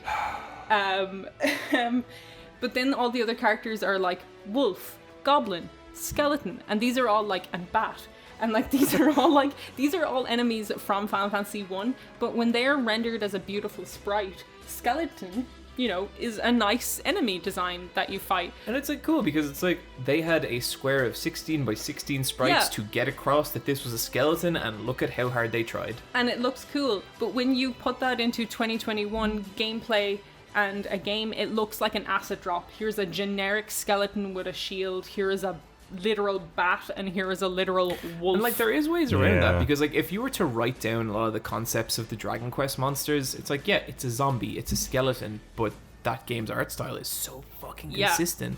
That's what's wrong with this. Its art style is just gross. It's bad. It looks like PlayStation 2. Like, it reminds me of Chaos Legion or Devil May Cry, but with none of the art direction, where it's just a huge castle with like nothing in it. For Chaos Legion. Me too. Yeah, I love it's Chaos cool. Legion. It's a cool game. But it's just like photorealistic nothing. It's just like it's just it's video not even game environments. Photorealistic because it's too ugly. It's like the graphic fidelity of this is fucking crazy bad. Like we're in the generation of PS5 and this is looking like it's coming from the start of PS3. Like it honestly looks like PlayStation 2, but they have better draw distance. Perfect. It's bad looking. It really, like, to me, what it really reminds me of is like, oh, this is early era 360. That's what this like everything from the mechanics to the look of it to the like angry vibe, like it just That was my favorite era. So I think that's why I enjoyed this. I spent like 3 hours grinding in this demo, and like I beat Garland. I thought there was a really annoying difficulty bump for the boss base compared to the kind of standard enemies, and I was like, oh, they just want you to grind in this. Like, I enjoyed the combat, but this is not something I would go out and buy. Like, this is like, if this came to Game Pass, I would play it, or if this was €20, I would buy it. This is one of those games where I feel like at some point I'm going to play it, and that thought, like, it bothers me. I'm like, oh, why? But I think I will at some point. But I also just aggressively did not like any part of it. And I understand why. It's bullshit. Like I didn't it's not that even I liked it. I was just kind of fascinated that this was made. Like I'm just puzzled by it. Like playing it was crazy because Jak looks like shit. Like all the characters look bad. I understood why his design is so boring, because they want to strap equipment to him. Yeah, but then the equipment you pick up is ugly as well. Yeah. I was like, I didn't think I looked cool by the end of it, even though I had like maxed out, like I had gold drops. Ugh, gold. There's There's rarity levels of everything. Yeah, it's a grind game. It's a disgusting, weird grind game. Yeah, I mean, like it's like people are going to like it. Like it's going to come out to semi-decent reviews, I'll bet. But to me, like, it's a game that I would just forget about so quickly, and it's hard just not to get frustrated with where Final Fantasy's at, you know? Totally. Maybe 16 will be amazing, I don't know. I hope so. Another thing, like, I noticed with this, the UI is that same Final Fantasy 15, Final Fantasy 7 Remake UI, where it's that same kind of text on a blue kind of thing. And, like, I get why they would do that in the sense it's faster for development.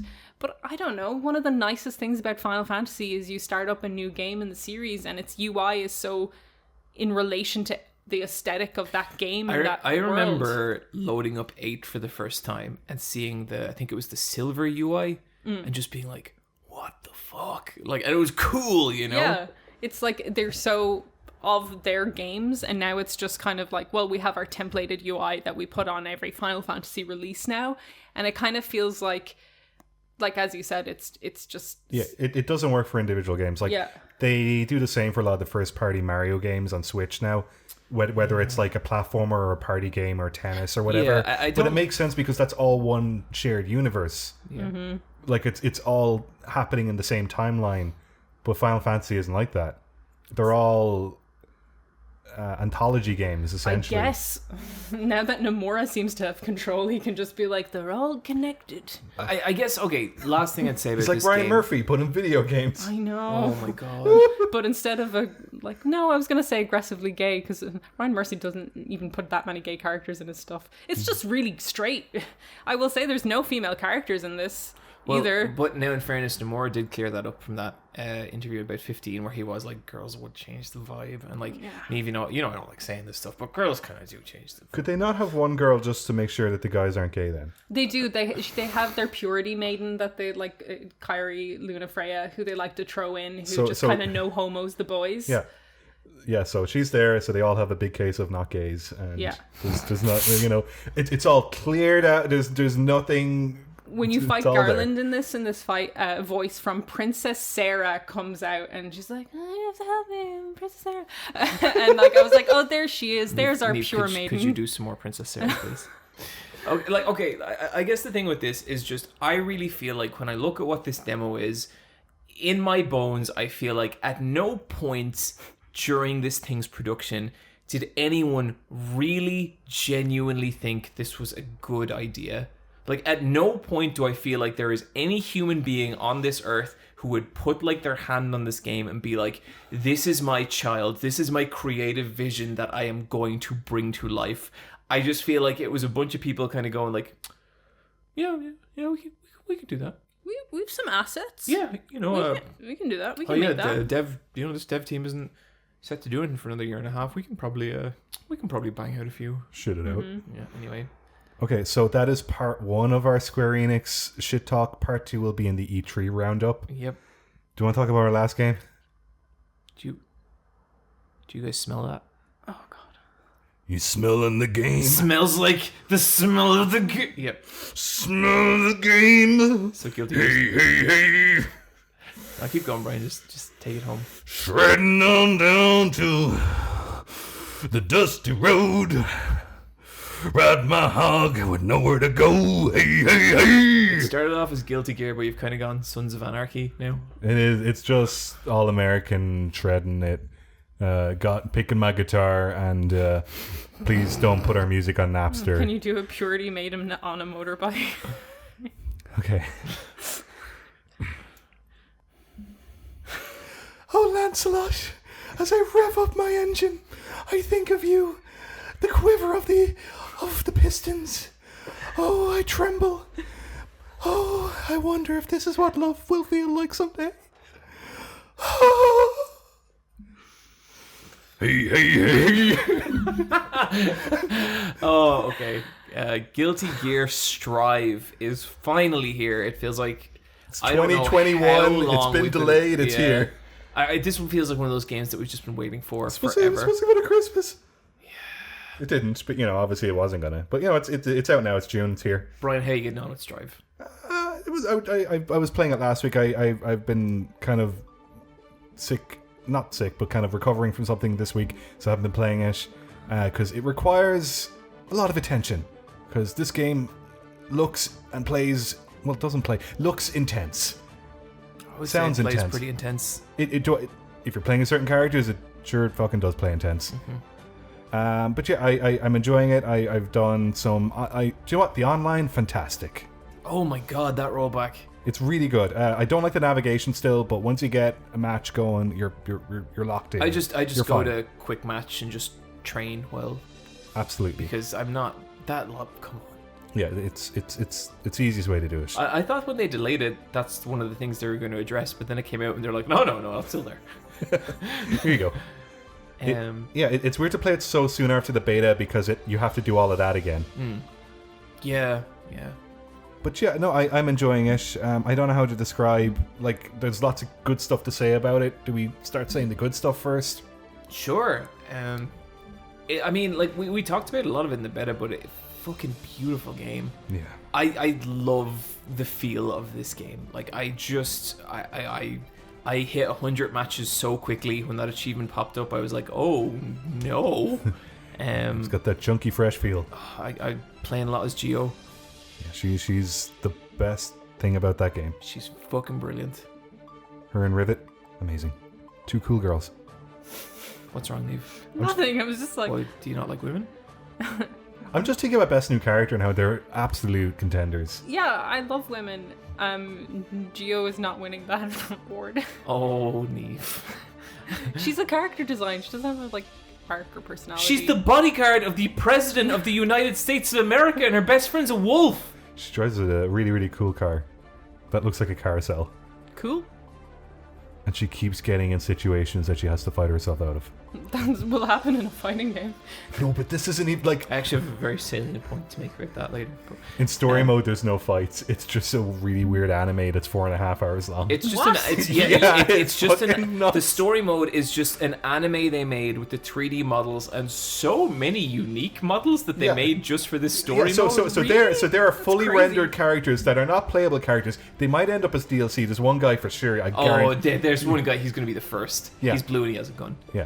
But then there's other characters, and you're like, this is a supporting character, but look at the amount of work that's gone into this supporting character. It's Yeah, nuts. it's insane. Like with this game, you are kind of getting a fighting game and an anime box set. That's cool. It is. I had no idea. Sorry, I take it back. Giovanna's in the race. How dare you?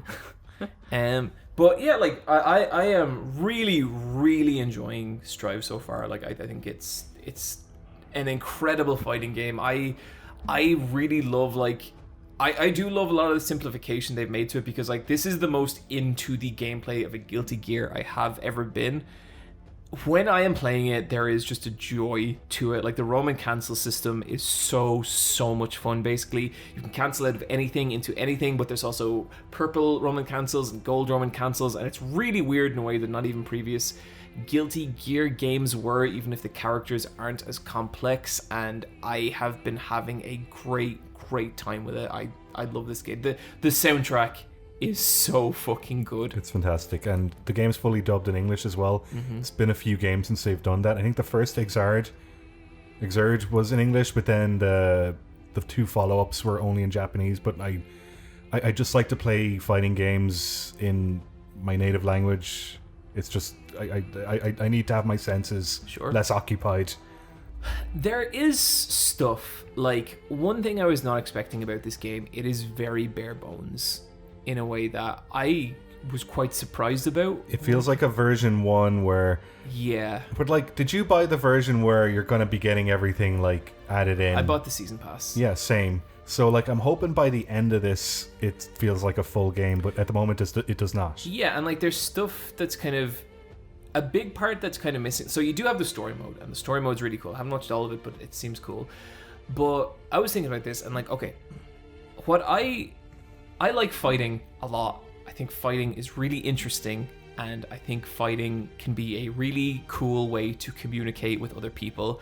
And I think what I love about the fiction of fighting games is they have to build a world around all these very different characters who all share this common, like, want to fight. and I find the world building that happens around that really, really fascinating. And it's one of the things I love most about Guilty Gear. So much of that is not in this game, because while like it does have a story mode, there's stuff like, if you play Guilty Gear X2, if you beat one character as another character, their win quote will be a paragraph of the first character talking to the second character. And it is so much fun trying to piece together the world and lore of Guilty Gear from stuff like that.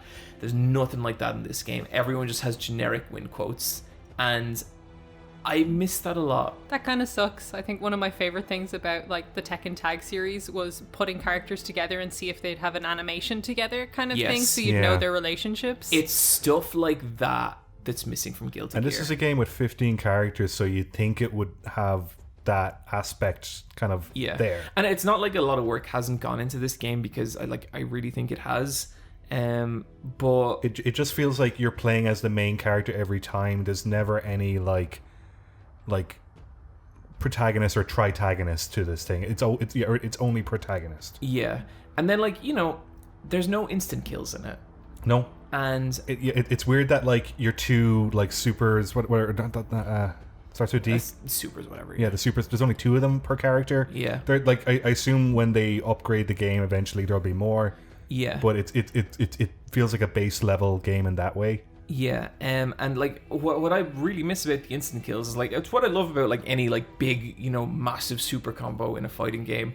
It is the most like extreme version of that character you're going to experience. Like, go watch Biken's kill, like instant kill from Guilty Gear Rev 2. Like, it's just incredible. And I feel like you are nearly kind of missing that. And like some have like amazing, like Sol has a really, really amazing one. Eno has like an incredible looking super combo. Yeah. But then some of the others, it's like they do a big cartwheel for a while, Yeah. And that's kind of disappointing. I like Faust has a wheelchair and he hits you in the shin with the wheelchair and it really hurts your shin. That's really good. But like, do you remember Faust's instant kill from Rev? Way better. Oh my god, he does plastic surgery on you, and every character in the game has their own distinct post-Faust plastic surgery look. Brilliant. And like, fucking Slayer would write a haiku and all this stuff. I do like the simplicity of the game. I am starting to kind of come up against like, wow, it is really very simple compared to old Guilty Gears, and in a way that I found really accessible, but I'm also feeling like I can start to see why a lot of high-end players are getting frustrated, because like when you get to the real high-end, there is things that you can abuse with certain characters, and there's like spam you can do. Like if you're playing as Nagoriyuki against Eno, it is so hard to do anything against her projectiles, and it's frustrating. And so like, when people say that like when like old school Guilty Gear players are annoyed with this game, I feel that, like I really do. And it's my hope that a lot of that stuff that can kind of be patched and like kind of tinkered with, because I do see this as the first step in what I hope is going to be a generation defining fighting game. But it's like the new generation problem. Street Fighter 3 New Generation isn't that good a fighting game. Street Fighter 3 Third Strike is the best fighting game of all time. This shit takes time, and I think we're at the start of that.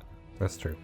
In terms of accessibility, they do a great job of kind of, the lore of Guilty Gear is ridiculous, but they have like flow charts and timelines. Oh my god, yeah. And you can like Venn diagram individual characters, or you can overlap stuff, and you can see who has beef with who at certain points in the timeline, and when they're aligned with each other or when they're like, and only a against tiny fraction of those characters are playable.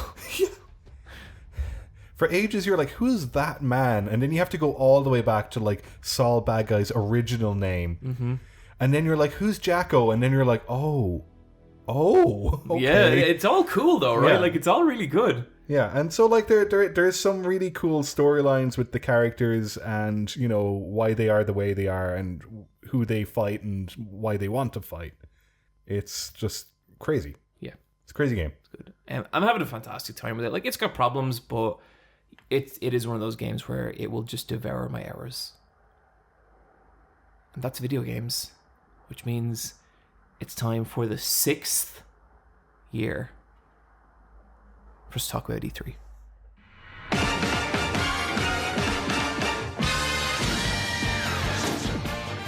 We've been talking absolute bullshit for the first 90 minutes of this episode. It's time for the second half of this show where we Nice and tight. nice and tidy. There's going to tidy. be no tangents. We're going to be locked on. Just the most valued of opinions. Here we go. How do you guys want to do this? 'Cause- Okay, how about first of all, we each ask ourselves, did we like E3 this year? Yeah, that's the first question that we should ask. Okay. Are we going to go through all the games here? We don't have to. but We don't should. have to. The ones I put down for things. 'Cause Did you do the listing? Me and Brian did. Yeah. I Good did job, some, guys. but I just put down stuff that I Yeah. thought was interesting. I didn't put down. I didn't put down every game. It was just like a game that was like Overwatch 2 isn't here. Yeah, did they show that? Apparently, Fucking. They showed Christ. 2 character models. they did for in Summer Games Fest. Wow. Okay. Nice looking character models. Yeah. Okay. But they look the same as the last one. Yeah, of course it's Overwatch. They look a little different. Sombra's collar is like kind of more spy. Just a bit of silver on Farah now. I really enjoyed E3 this year. I thought it was great. The only thing I didn't like about it is because it wasn't a live presentation, you didn't have those hilarious fuck ups. This is all good content, Brian. You need to put it on the podcast. Oh, this is being recorded. We're back. Okay, you didn't tell us we were back. Okay, cut all of that. That was all bullshit. No, leave that in. I thought you knew we were recording. I think we've set a record this episode for like cut that. Poor I had Oni. no idea. Okay, we're out of free lives. Our safety net is gone. Anything we say now is going to get left in the podcast. That's a good noise. Keep that one in. Oh yeah, no, that's I thought E3. that's how I feel. I thought E3 was quite good.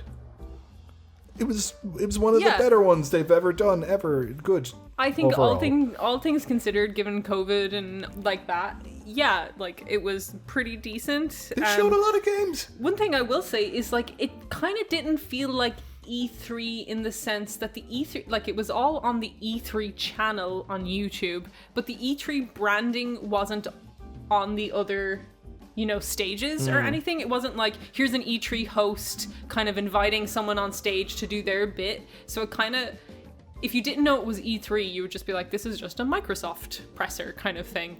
Yeah. The kind of connective tissue that made it E3 was very light, even like in its branding and its like social media presence. One thing as well, I don't think there was any new consoles or hardware revisions of pre-existing consoles this year. It was all just games, wasn't it? Did you think they were going to do the Switch? That was such a rumor. That was such a rumor that went out of control. It felt like they were going to do a Switch Pro just because the current Switch is a 2017 NVIDIA mod. Was there any like big wild things that you kind of believed but didn't happen?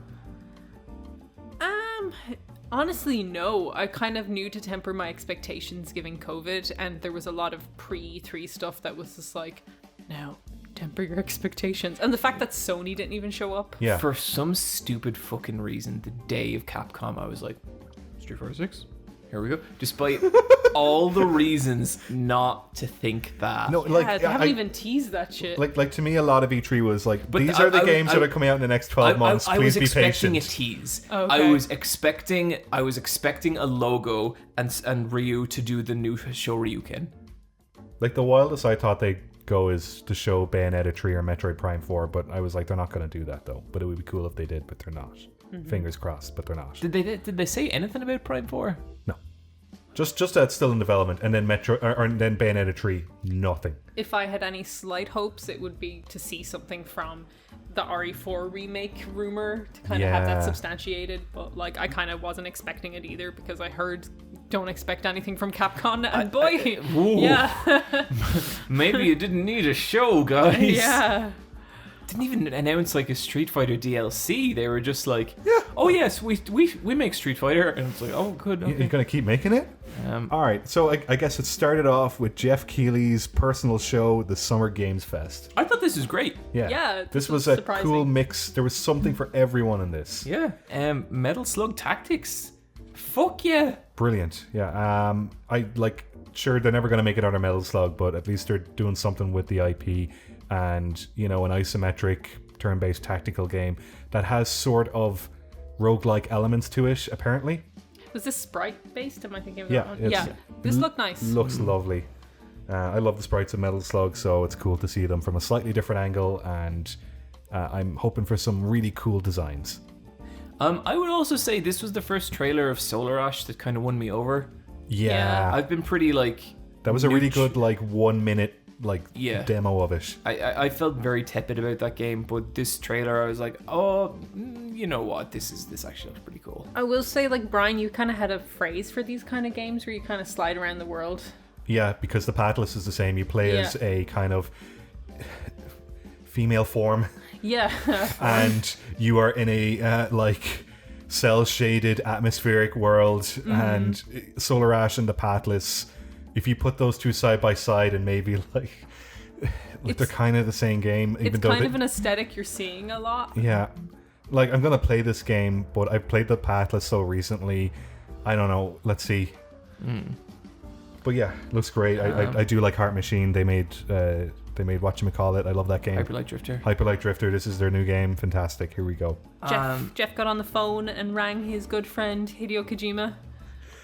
Hideo Kojima came on and was just like, not to say I'm a prophet, but maybe I prophesized everything. Whoops. Here's some gameplay of Norman Reedus. And it showed a very Metal Gear style situation. Hideo Kojima fucking cutscene. I don't even know if I loved it or hated it. I think I hated it. I kind of loved it. Yeah, because you've been on a journey with Death Stranding. I can't explain it other than I hate the story. But did any of us play anything crazier than Death Stranding last generation? Undertale is pretty good. Shut up, John. I will play anything that man puts out because he shakes up games. I agree with you. I agree with you. He makes weird shit, and I like games. I liked Death Stranding. I genuinely just liked it. Story was fucking stupid. But yeah, okay. I haven't played anything like that. I had to wobble. I've got something to say about this. So this is a re-release of Death Stranding for the PlayStation 5 with some new content. Yeah. The name of this game is called Death Stranding Director's Cut. Now, let's break this down for a second. Hideo Kojima owns a video game studio called Kojima Studios. Kojima Productions, alright. So he is also the producer of this game. So when you think of, in the sense of a film, director's cut, that means that the film was taken away from the director in the first version, and then the director got it back, and now you get to see his true vision without the, meddling producer. Brian, but this is Kojima. No, Brian, you don't get it. It's finally his true vision. He doesn't understand the words director's cut, and he's just slapping it on a reboot. You know what he understands? He understands that he likes Blu-rays, and he's seen it on a lot of Blu-rays that he likes, and he's putting it on his video game. I'm really not surprised he called it Death Stranding Redux or something. What a knob. In the original Death Stranding, there's at least 3 title screens directed by Hideo Kojima that appear in that game. In fact, in one moment you just run through a credit scene that you can't skip, you can't move past, you just have to run on a beach while all the credits roll, and that's not even the end credits. So I'm just will he fit in more directed vibes? Neil, this is his true vision. We didn't get to see it. Brian, here's what you gotta think of, right?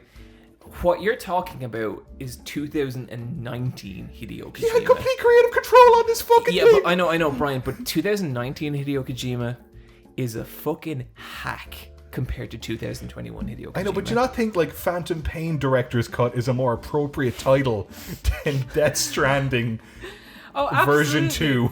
Brian, you're so right, but I love that he did it because it's just he thinks he's a director. He does. Hideo Kojima he needs is just to fucking direct himself some common sense. Such a wanky dude, and he just believes his own hype so hard. This makes perfect sense. This is the only thing he could have called it. Apparently, at the launch of Death Stranding, there was in an art gallery, and on the wall there were Hideo Kojima quotes, and he was at this event. Very proud of himself. There was also babies in the ice, which I think is very good. Yeah, that's pretty good.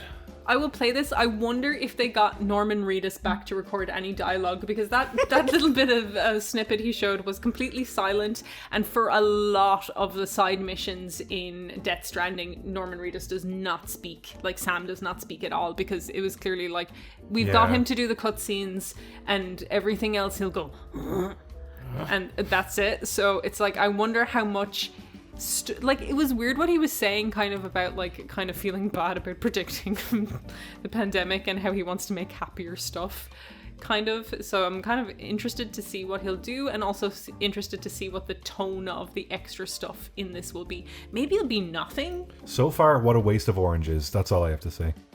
It's true. Elden Ring. Oh, Elden Ring. Do you want to talk about that now or save it to later or what? We can talk about it now. If we start saving stuff till later, we're going to be kind of going back and forth a lot. What a get for Jeff Keighley. Yeah. He seemed delighted. This was a great trailer. And they showed enough while keeping the mystery there as well. You know what they did? And I watched a breakdown of it from Vatty. Yeah, same. And I thought that was that kind of raised me up on a lot of stuff. But part of me was a bit like, if you showed me this and called it Dark Souls 4, oh yeah, I'd be for like, sure. yeah. Because it's just like, I really want to know, is this game going to start and have a cutscene go, once upon a time there was a kingdom, but then a big evil spell was cast upon it. Oh, you're going and to... everyone was sad. There's even a name for it. It's like the Rusted or something like that. Yeah. But I guess the only reason I say that is just because I feel like you hit Bloodborne. Bloodborne, pretty fucking different thing to Dark Souls. Like similar in some ways, but like, you know, it has its own philosophies. It's like how combat should work and all that stuff. Same with Sekiro. Very, very different. And with this, I was like, oh, This looks like Dark Souls. Yeah, it looks like open world Dark Souls. Yeah. And like, you know, you say that and that's exciting. Like that sounds really cool. But it was still a great trailer. And like, yep, that the art of Dark Souls is there. It looks, some of those monster designs were fucking incredible. But yeah, looks good. Yeah, and it's out in January. That's insane. It's out in 6 months. That's very cool. I love the monster designs in it. Like, those games make me suffer. I'm not good enough to finish a lot of them, but I really enjoy the experience, and then going to draw those characters to take out that frustration about not being able to beat them. And every single person they put on that screen, every single monster, every single location, I was like, this is so inspiring, like visually, like this is so fucking cool looking. I love that. I love it for that aspect, really. And then they said there was 4-player co-op, and I was like, yes, someone can carry my ass through this game. Those someones are you. Thank you, boys. Sure. Please take me to the end of this game. I want to draw these characters. I want to beat them. And that made me happy, because like that has been something I have been, you know, I can't finish Sekiro. I just can't do it. And now I feel like how far did you get? You fighting Owl? No, I didn't get to fight Owl. Owl's a Okay. prick. The last person I beat was the big maiden on the bridge with the big kind of kabuki mask woman on the bridge. She's easy to cheese. Yeah, I beat her, and then I was like, I don't want to play this game anymore. I'm really stressed out. And then I She's put it really down. scary because she's really like small and fast. I don't like small and fast enemies like that. I'm just really stressed out. Like after I beat Genichiro, I was just like, I think I'm done. I'm at 60 hours, and I think I'm that's done. okay. I think that's okay. Yeah. But I would like to get to the end of the game, and the idea that this is like co-op in that way is cool. Hearing more about it, and just kind of like that it has like a kind of 30-hour playtime, but there's multiple endings that you can kind of go back and play that game. I think that's super cool, and that a lot of the bosses are optional is also super cool. Yeah, I'd say the main game is fairly short, but I'd say because it's open world, I'd say a lot of the optional side quests stuff it fills in a lot. What I'm curious to see with like the open world stuff is, you know, like with a lot of open worlds, they're more than just like these enemies are here. Like I think a lot of the coolness about open worlds is like, you know, the weird shit you find out there that doesn't necessarily lead back to combat. I think they will do stuff like that, and I'm kind of like, what's that gonna be? Plus the fact with open world that like if you get into a boss fight or like a fight with a difficult enemy in open world, you can walk away from it. They'll just do a fog door. Yeah. Do you think there'll be a big fog dome that you're I trapped think it in? would be cool if they're not, but I think you're asking for a QA nightmare. It might do the thing where Sekiro does, where if you get far enough away, it just resets their health. Yeah, that'd be cool. But looks great. Look forward to playing it. Was there anything else from Game Fest we wanted to talk about? I guess all I will say as an event, it was pretty good energy, and then like Japanese Breakfast came on and showed Sable gameplay. She has a song for Sable. Sable looks beautiful. If you don't know what that is, it's the kind of Mobius style illustration game. Yeah, it's got these kind of flat, pale colors. Yeah. Well, like black outlines, flat, pale colors. Yeah, it looks like a really dense line work illustration, but as a video game, and it looks really, really, really cool. The demo of it is available on Xbox, so I've downloaded, can't wait to play it. So Japanese Breakfast did a performance, and that was cool. Then they got Weezer, of all the fucking people, to do a performance, and it's like they fucking tanked the energy of the entire show. It was just so weird. I hated it. It was just like, why are they here? I've got 3 games. Other than that, they showed some more Tales of Arise, and I thought that looked cool. I loved the extra characters, because we'd only kind of seen like a main boy and a main girl, and we hadn't seen the rest of the party, and a lot of the Tales game is kind of like based around your kind of like party and companions.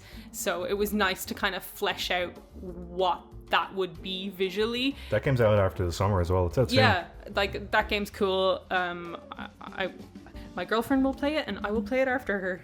So I was excited to see that stuff. That girl in the night looks awesome. Knight armor. Yeah. There's a game called Sky, Season of the Little Prince, and that's made by That Game Company, who made Journey. So I'm curious about that. I hate the Little Prince.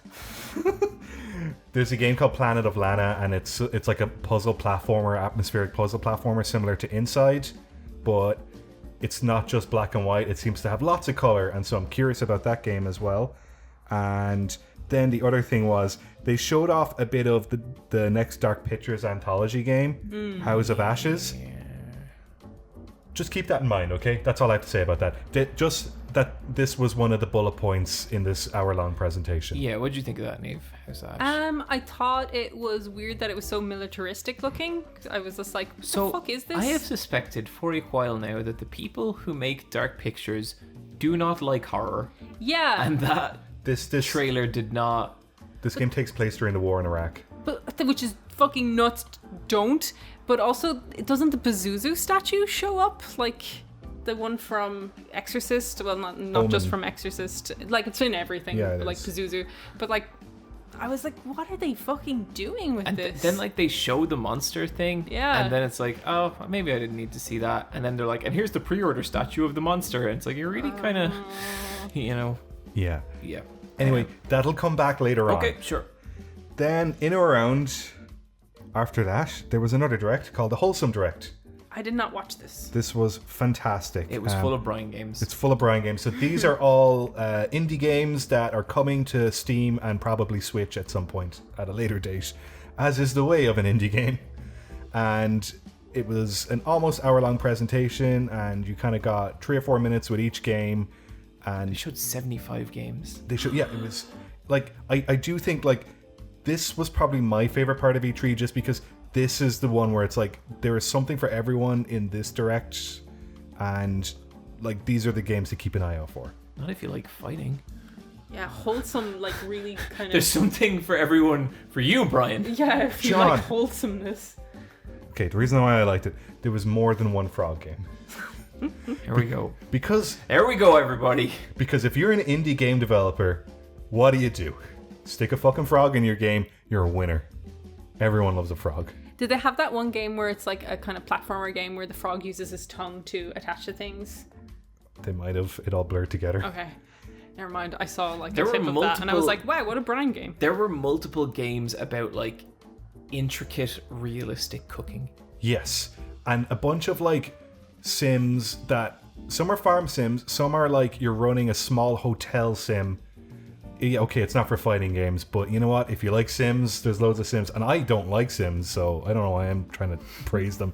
Okay, some games that stood out to me was there was a game called The Gecko Gods, and it is a 3D platformer that isn't a platformer, kind of like Snake Pass, but in it, you play as a gecko, and so it's kind of like a 3D puzzler where you're navigating a gecko around this kind of ancient castle environment. It's very blocky looking. That had a cool aesthetic. There was a game called Teacup in which you play as a frog who is getting bits and pieces ready for their tea party. That's pretty cute. That's pretty cute. Yeah. There was a game called Paparazzi. Niamh, This is a game in which you take photographs of dogs. That sounds pretty good. I was like, either the dog is the paparazzi or you take pictures of the dog. So you and think either that- way, it's I think, great. I think that's what I wanted. I wanted a stressed out dog trying to make rents and having to take photos of celebrities. Oh, no, in so it's just this, dog spotting the game, basically. Yeah, and you're going around to like dog-friendly cafes outside and just taking photos of the dogs. There's a game about like straightening things.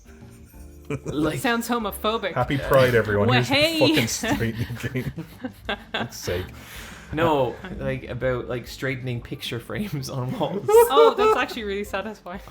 Yeah, I was watching it and I was like, well, I'm never playing this, but I know someone's watching this and being like, oh yeah, that's the stuff. That's gonna scratch an itch. Yeah. There was a game called Amber Isle. This kind of looked a bit more sophisticated than some of the other games. It's kind of an attempt at making a small open world game on an island, but it looked very, very detailed. So I'm curious about this one. Like, really, these are games where, like, I don't know how many of these I'll actually end up buying, but I need to keep an eye on them and see how they get on. I would say the experience of watching the direct is very pleasant. Absolutely. Yeah. Then there was another game called Frog Song. Had some great visuals of frogs, and I just think if you have the time, watch the Wholesome Direct, because the games aren't all like twee. Some of them are kind of like a bit sad, but they're all sincere, which I appreciate. There's an earnestness to that presentation of all those games. Yeah, I also checked out the Mother presentation. Or basically it's a direct dedicated to Mother fan games. And they range all the way from like, oh my god, this looks fucking amazing, I can't believe someone is making this, to a lot of games that I don't think will ever be finished. If you have a call for programmers in your E3 presentation, buddy, I don't think that game's ever going to come out. But yeah, it was cool. Odyssey still looks amazing. Yep. Oh my god. Devolver Digital. I didn't get to watch this because Me I was on neither, a no. train at the time. Did they continue Nina's story? Oh yeah, she's in the office and everything is just melting. She's having a great time.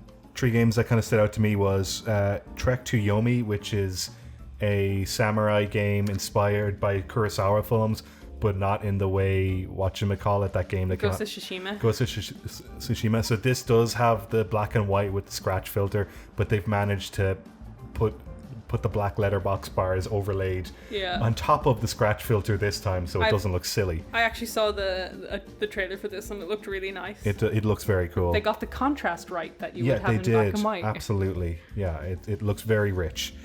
All things considered. There's a game called Wizard with a Gun, and it has like a Vivi looking wizard. I just think Wizard with a Gun is a really good name for a video game. It is.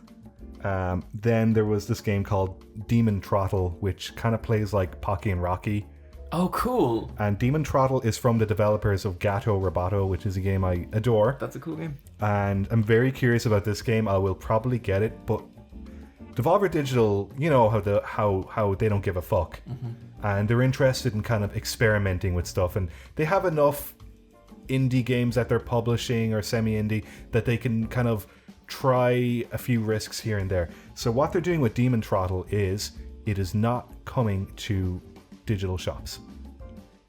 The way you buy this game is you pre-order it physically, and it's a made-to-fit order Wow. that comes out next year For Switch or for Switch.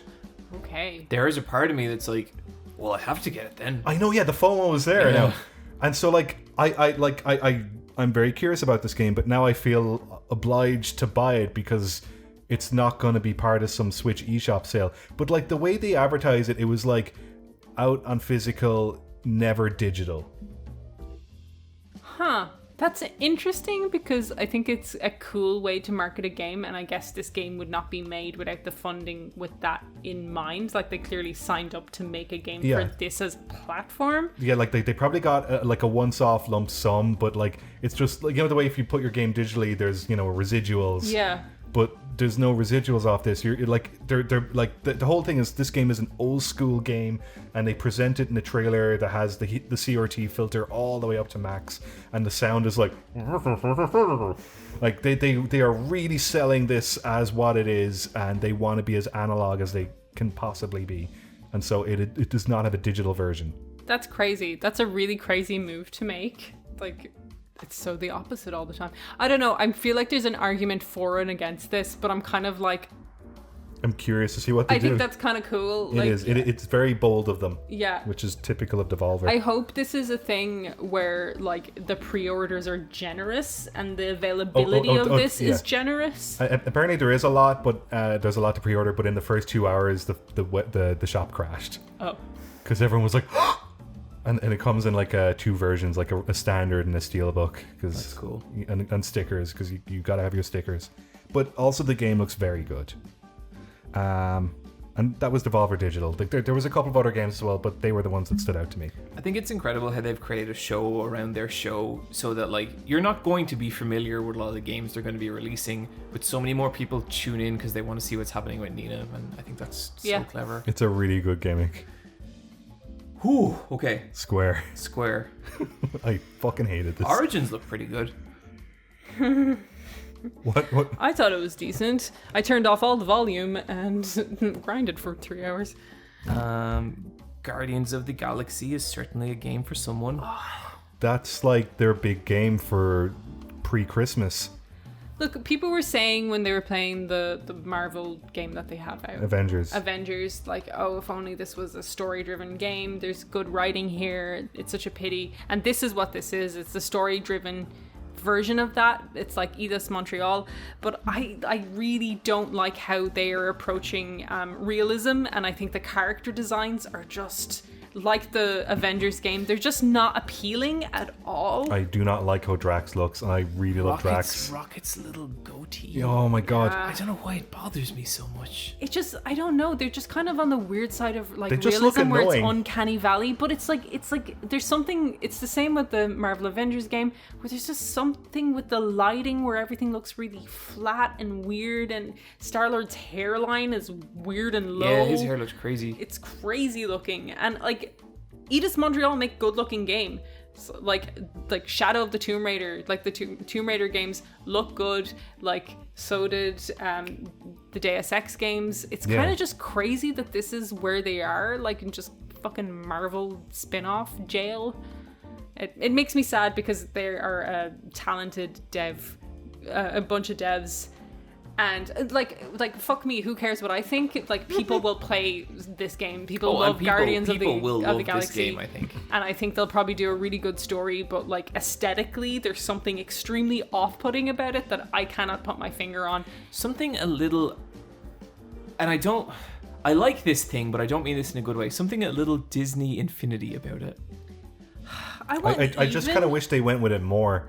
It just looks like there was a more characterized version of this along the way, but then they just had to kind of like put more real life lumps into it. With Disney Infinity, like they like stylize things and everything is following a design kind of rule. With this, it's just like human man modification. What did you guys think of Babylon's Fall? This looks like that's not what I want from Platinum. I can't believe the filter is like stuck on that game. It's got a shitty like filter where it does the Monet water painting effect. If you go to the trailer of this that they showed on E3 on YouTube, it has like 4K dislikes and only 1K likes. Oh, whoa! I didn't know that at all. People do not like it because this is like, and this is what Platinum have been busy making and not showing Bayonetta 3 over. Also, I don't know what it is. But like, I didn't know that was the reaction to it at all. But when I was watching this, I was like, I feel like this is a game that's never going to come out. I feel it has to come out because they've put so much assets in it, but it'll come out and die because they also announced it's a live service game. So and like they haven't been doing well. Here's the thing with live service games: the people who are invested in them don't need another one. That's true. You play one of those forever, 2 max. Yeah, you can't really like grab an audience from another game and expect them to play your game instead. It's like you have someone who's invested like 600 hours into Destiny 2 and you think they're going to jump over to Babylon's Fall and start from scratch. Like, fuck no. It doesn't work like that. Oh yeah, this is at nearly 5k dislikes, 1k likes. Yeah. Did they say anything about Final Fantasy 16 or is that... No, not a thing. Not a thing. Perfect. I know more Final Fantasy 7. It's crazy to me that there's a trailer for a Platinum game that people hate. Yeah. And especially because with a lot of the advertising with this, they're like, from the makers of Nier Automata. Like, they're using that pedigree with it, and it's just like, woof, it looks rough. And like, this is like a loot-based game. Maybe I'll play it just to see. God damn it, Niamh. Niamh, don't play this You're feeding game. the problem. If this comes to Game Pass, I'll play it, but I'm not going to spend money on it. But yeah, really disappointing. My interest in that game was kind of lukewarm, completely plummeted after that trailer. Oh, I'm not getting no way. Like maybe it'll come out and turn out to be the best thing ever, but like, I do not go to platinum for that. Like, that's not what that studio is built on. Microsoft Bethesda. They had a lot of stuff. They had a lot of stuff, and I think what the big takeaway of this was just Game Pass as a service. They showed 23 games, and they were like, 20 of these games will be coming to Game Pass on the day of release. Game Pass is, I just feel like it's just becoming a kind of monstrosity in terms of value. Like, Such a good response. Real hard to argue against Game Pass. Yeah. Compared to like the PlayStation Humble Bundle you get every month. The 2 or 3 games. Yeah. Niamh, what'd you think of the new Halo? I liked it. I thought it was cool looking. I liked seeing Cortana Jr. I like that I know people are really sick of Master Chief and want to move on, but I kind of like that he's like still hung up on Cortana and is all like, I don't know, like we need to find out I what's have happened no to her. great affection for Master Chief, but it's fucking Master. Like, they're going to keep making Halo games, and Master Chief will keep being in them. I'm very endeared to Master Chief's relationship with Cortana because he is a science experiment, like a child who was like experimented on and became this murder machine, and the only person in the world he can connect to is this fucking AI who like dies. And like the fact that he can't let her go, it's like weirdly romantic in a way that it can never ever be, because he is a human man in a suit and she is an AI. And Brings us back to our robot fuckings conversation. But like, robots are cool. I like Master Chief a lot, and I like Halo a lot, and I liked what I saw. I was like, I can't wait to play that. And when they showed the multiplayer, oh, it looks so fucking fun. Yeah. That looks so cool. Yeah, they had the Hayabusa armor. It was just like crazy. I remember looking. before, like the last time they announced this, the reaction was pretty shitty. People did not like it. So you feel like there's been a big shift between that and this? I don't know about other people's reaction to it, and I don't even know if aesthetically there was a huge bump. I know that they had a lot of problems getting that other trailer out, and it didn't look as rendered as nicely as it could. And I don't think this looks as nice as other games we've seen, kind of thing. But like, I don't know. The Halo multiplayer is going to be free to play. People who like Halo, that's crazy. Yeah, are going to be just like on this. It looks fun. I can't wait to hear double kill and triple kill. Like, it's just like, it looks like all the fun parts of like, it looks like Halo multiplayer. I can't wait to play it. Whatever you want to say about Microsoft, like they are taking big swings. Oh yeah. In a way, like I feel like they have won back so much of the hearts and minds war that was this generation. Like it's crazy. Gaming is expensive, you know, it's like really, really expensive. And like, maybe we go on about it a bit too much, but we're hobbyists who are talking about this from a consumer standpoint, and maybe a lot of other podcasts are coming from it as a like industry standpoint where they get games for free. Yeah, we pay for our games. Review codes. We don't get those. We don't get those. So the idea that like you're kind of going against €80 for every new experience that Sony puts out there, no matter how brilliant and amazing they are, that makes you go, okay, which ones of these will I pick and choose? What can I share with my friends? What can, like, you kind of have to make plans about it. Where I get Ratchet and Clank now, I'm kind of like, who can I give that to? And then how fast can I sell it back? Yep. But with Game Pass, it's kind of like every new first-party game that Microsoft put out coming to Game Pass day one, every new Bethesda game that comes out coming to Game Pass day one. That is a value proposition that means so much as a consumer. And like, there, you can like obviously argue that you do not own these games, you are kind of renting them as a service, but you can still buy them if you love them at the end of the day, kind of thing. But the ability to try stuff means I'm trying way more stuff I've never tried before, and this whole conference was full of games like that. Like they showed like Stalker 2. I would not buy that game if it was €80, but with that on Game Pass, I'll play it day one. Fuck it. Yeah, it looks cool. For sure I'll play that. They showed Starfield, which is This is the Todd Howard game. Yeah. His secret little game. His Skyrim in space. I kind of thought the trailer didn't look as impressive as I think they wanted it I to don't be. remember it at all, but I think my memory might be doing that thing where it's like, we don't need this shit, and it's gone. It looked kind of like Alien-esque, where it was just like a person in a spacesuit going on board. In 4 months, Yeah. Skyrim is going to be... No, wait, in 3 months, 10 Skyrim years. is going to be 10 years old. I've still never played it. What? I played it. Really? No. Well, I put hands on it, but I never like gave it a shot, you know? It's a game. Yeah, it's definitely a video game. Plague Tale 2 look cool. Oh, that was my big moment. That is my big moment of E3. I was delighted. I was so happy Yeah, to see that. looks Yeah, really just good. fucking waves of rats. Plague Tale Requiem. Yeah, it looks so cool. Amicia looks great. Looked like a fucking nightmare, which great. Loved it. Rats everywhere. Fight them rats. If you haven't played Plague Tale, please do. That last boss fight is one of the craziest boss fights. It's called Plague Tale 2: The Boy Rat King.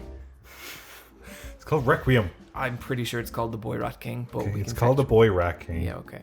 Other than that, Jack Sparrow was coming to Sea of Thieves, which I was just like, I how mean, very 2003. Sure. Yeah, there he is. Why not? Yeah. Why the fuck not? Do you remember him? He looked kind of weird, but then they showed Davy Jones and he looked amazing. So, and I really like Davy Jones because, you know, he's a cool guy. Psychonauts 2 look cool?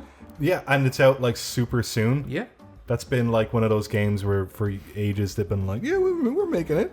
Outer Worlds 2 There you go. did the thing. Reddit the game. You've got it, Reddit. Here you go. I do not understand the vitriol for Outer Worlds on this podcast. I played a fine. tiny bit of it, and I'm not who that game is aimed at. That fucking trailer though. But... Go on, John. It's you know, it's the trailer. It's the I'm an announcer man and I'm going to name all these tropes that happen in trailers and it's going to be for comedic epic opening and it's like, oh come on dudes, I've fucking seen that trailer so many times. I don't like it when video games get cute with trailers. Just don't. Just make a like- fucking trailer. I feel like all of Out of Worlds is kind of cute in that Yeah. way. It's kind of like, oh, we're being subversive. It really It's like, reminds you of like a really annoying steampunk person Okay, I could see. Okay. who keeps twirling his fucking mustache and his goggles keep slipping down. You're like, fucking clipped him to your hair, you idiot. What would he say to you, Brian? Doesn't even fucking speak. Just, See, that's not an annoying steampunk person to me. That's like it's like an old British upset lord. Yeah, but he's an from- annoying steampunk person okay. would be like, lady. okay, he's doing the British accent, but he's from Portland, America. Wait a minute. This is the guy on Heroes of Cosplay. That guy. That's what you're describing. Yeah, and he's Outer Worlds Okay. in human form. Sure. I don't like steampunk stuff. Okay, that's fine. And then out of nowhere, Arcane game, like exclusive, Redfall, where it's like a 4-person shooter against vampires. Looked cool. Loved the trailer. Fun concept trailer. Yeah, I trust Arcane to do something cool with that. I am a little like that both of their games coming up. What was? Oh God, I can't think of the name of it. Deathloop. Deathloop, yes. And Redfall are both kind of co-op based shooters, which is kind of interesting coming from them, who've been kind of like mostly in the kind of Very solo like adventure. sim, like solo stealth kind of adventures. So hope that they kind of go back in that direction after these two. But I'm very excited for Redfall. More vampires, kind of less guns and vampires. But hey, what are you gonna do? It's video games. Yeah, cool. I thought overall, like there was not a lot that interested me personally, but I thought that was a pretty strong showing from Microsoft. They're making games, that's for sure. They are sure making games. Yeah. Do you know who's not making games? Capcom. Oh, you guys tell me you're not psyched for Monster Hunter Stories 2? Nah. Okay, me neither, really, honestly. They It's make very aesthetically pretty. Like has a bit of a Breath of the Wild vibes. I mean, it is. Yeah, it it does. also there. I would say there is a late 2020s look in video games, and that is it. They're making Resident Evil DLC. I like how they were like, okay, stop asking, we'll do it. I guess you like it. I wonder what it'll be, because everyone wants like Castle Lady Dimitrescu. I just want Stuff. Lady D Chronicles. But they're not going to do that. They've Lady D never made... Lady D Chronicles, an erotic I just want to see. Arbitrary. I want to see Lady D goes to Hawaii. That's all I want to play. I would love that. I really hope they do something with her, and I feel like that's what people want. But I'm like, I don't think they'll do it because how do you make that? I just want to see Lady D sit on a plane. Yeah, it's just Like, Lady imagine- D trying to figure out ergonomics. Okay, here's the game, right? It's first person, you're on a plane, at some point you sit up to get extra peanuts and you turn around and a couple of aisles back is just a giant fucking woman sitting in the seats and no one else notices she's weird except you. That's plain Resident Evil. She's like, if you mind, I'll keep my window down. It's gonna be about Chris, and you're gonna shoot her. Yeah, it's going to be like she wasn't actually dead, and here's like half a dragon. And here we go. Chris was either there beforehand or afterwards, and it's gonna be Chris DLC. So people really love Lady D. Oh, Yeah. like her dragon form or her giant woman form? Oh, probably the dragon form, right? People love dragons. Yeah. We're not doing Dragon's Dogma. We got to do something with the dragons. We have these dragon character models. They're not going a monster hunter either. We'll stick it in the woman. Oh, imagine Lady D was like Monster Hunter. No, that would make me too sad. They might have Lady D DLC for Monster Hunter at some point. They kept referring. Lady D for Smash. Fuck yeah. Yeah, how the? Do we not just do Chris or Lady D would be better. Chris would be so bad. I'd love if it was Lady D and like she was just the size she was. They didn't even try and do like a clever scaling thing like how they did with Ridley or Bowser. Like they just keep her huge. Each of her tilts are one of the other Dark Lords. Yeah. So Capcom didn't really have much, No, did they they? did They not. showed the Ace Attorney. Oh, that looked alright. yes. That looked Yeah. pretty cool. That game's out next month, I think, and that had a huge problem with the rights to Sherlock Holmes, but not Sherlock Holmes, but now it's Sherlock Sholmes. Wait, I thought part of Sherlock Holmes was public license. He is public license, but for whatever reason, there's a version of Sherlock Holmes that isn't. Oh, for fuck. Sherlock Holmes is a weird, like, Okay. 90% there loophole, but then there's a little, gotcha. I hate copyright. I hate it so much. It's sneaky stuff. Nintendo, pretty gosh darn strong direct, I thought. Yeah, this is one of the best directs they've done in a very long time, considering I'm usually extremely underwhelmed by Nintendo. I thought this was great. Yeah, I'm not excited for Kazuya and Smash because I don't actually think like fighting game characters are very interesting in Smash. Like I don't really care that Ryu is in there or the Ken or whatever. I just think they need a Tekken character in there because Yeah. Tekken is such an iconic franchise in gaming, and it kind of And Bandai Kinda Namco deserves are it. part of the development of that game. It's like the 6th or 7th best fighting game, which is cool. But It's Kazuya, and but the little cinematic was amazing. The presentation Yeah. of Kazuya was the Kirby bit was so fucking great. Because, like, he drops Kirby, and I was with Rebecca, we were watching, and she was like, Kirby's not going to die. And I'm like, nah, they won't let him die because of Sakurai. And sure enough, Kirby gets away with it because he's a bollocks. It's fucking brilliant. when Kirby eats Kazuya, he'll have his eyebrows, which Yeah. will be very cool. That'll be very good. I love whenever a new Smash character gets announced because they get to show, like, the Kirby form, and it's always fucking hilarious. Yeah. So that's out at the end of June, I think, and that'll get its own mini direct kind of explaining all his moves and stuff like that. And it seems like his stage is cool. It's got Heihachi in the background. Kazuya's like music is so cool. Like, it's so good. I loved hearing it. I was just like, Yeah. that's going to be a treat for those uncultured Smash players. There's so many music. There's so many songs in Smash. Finally, a good song in Smash Brothers. Escape from the City's already in there. Super Monkey Ball, Banana Mania.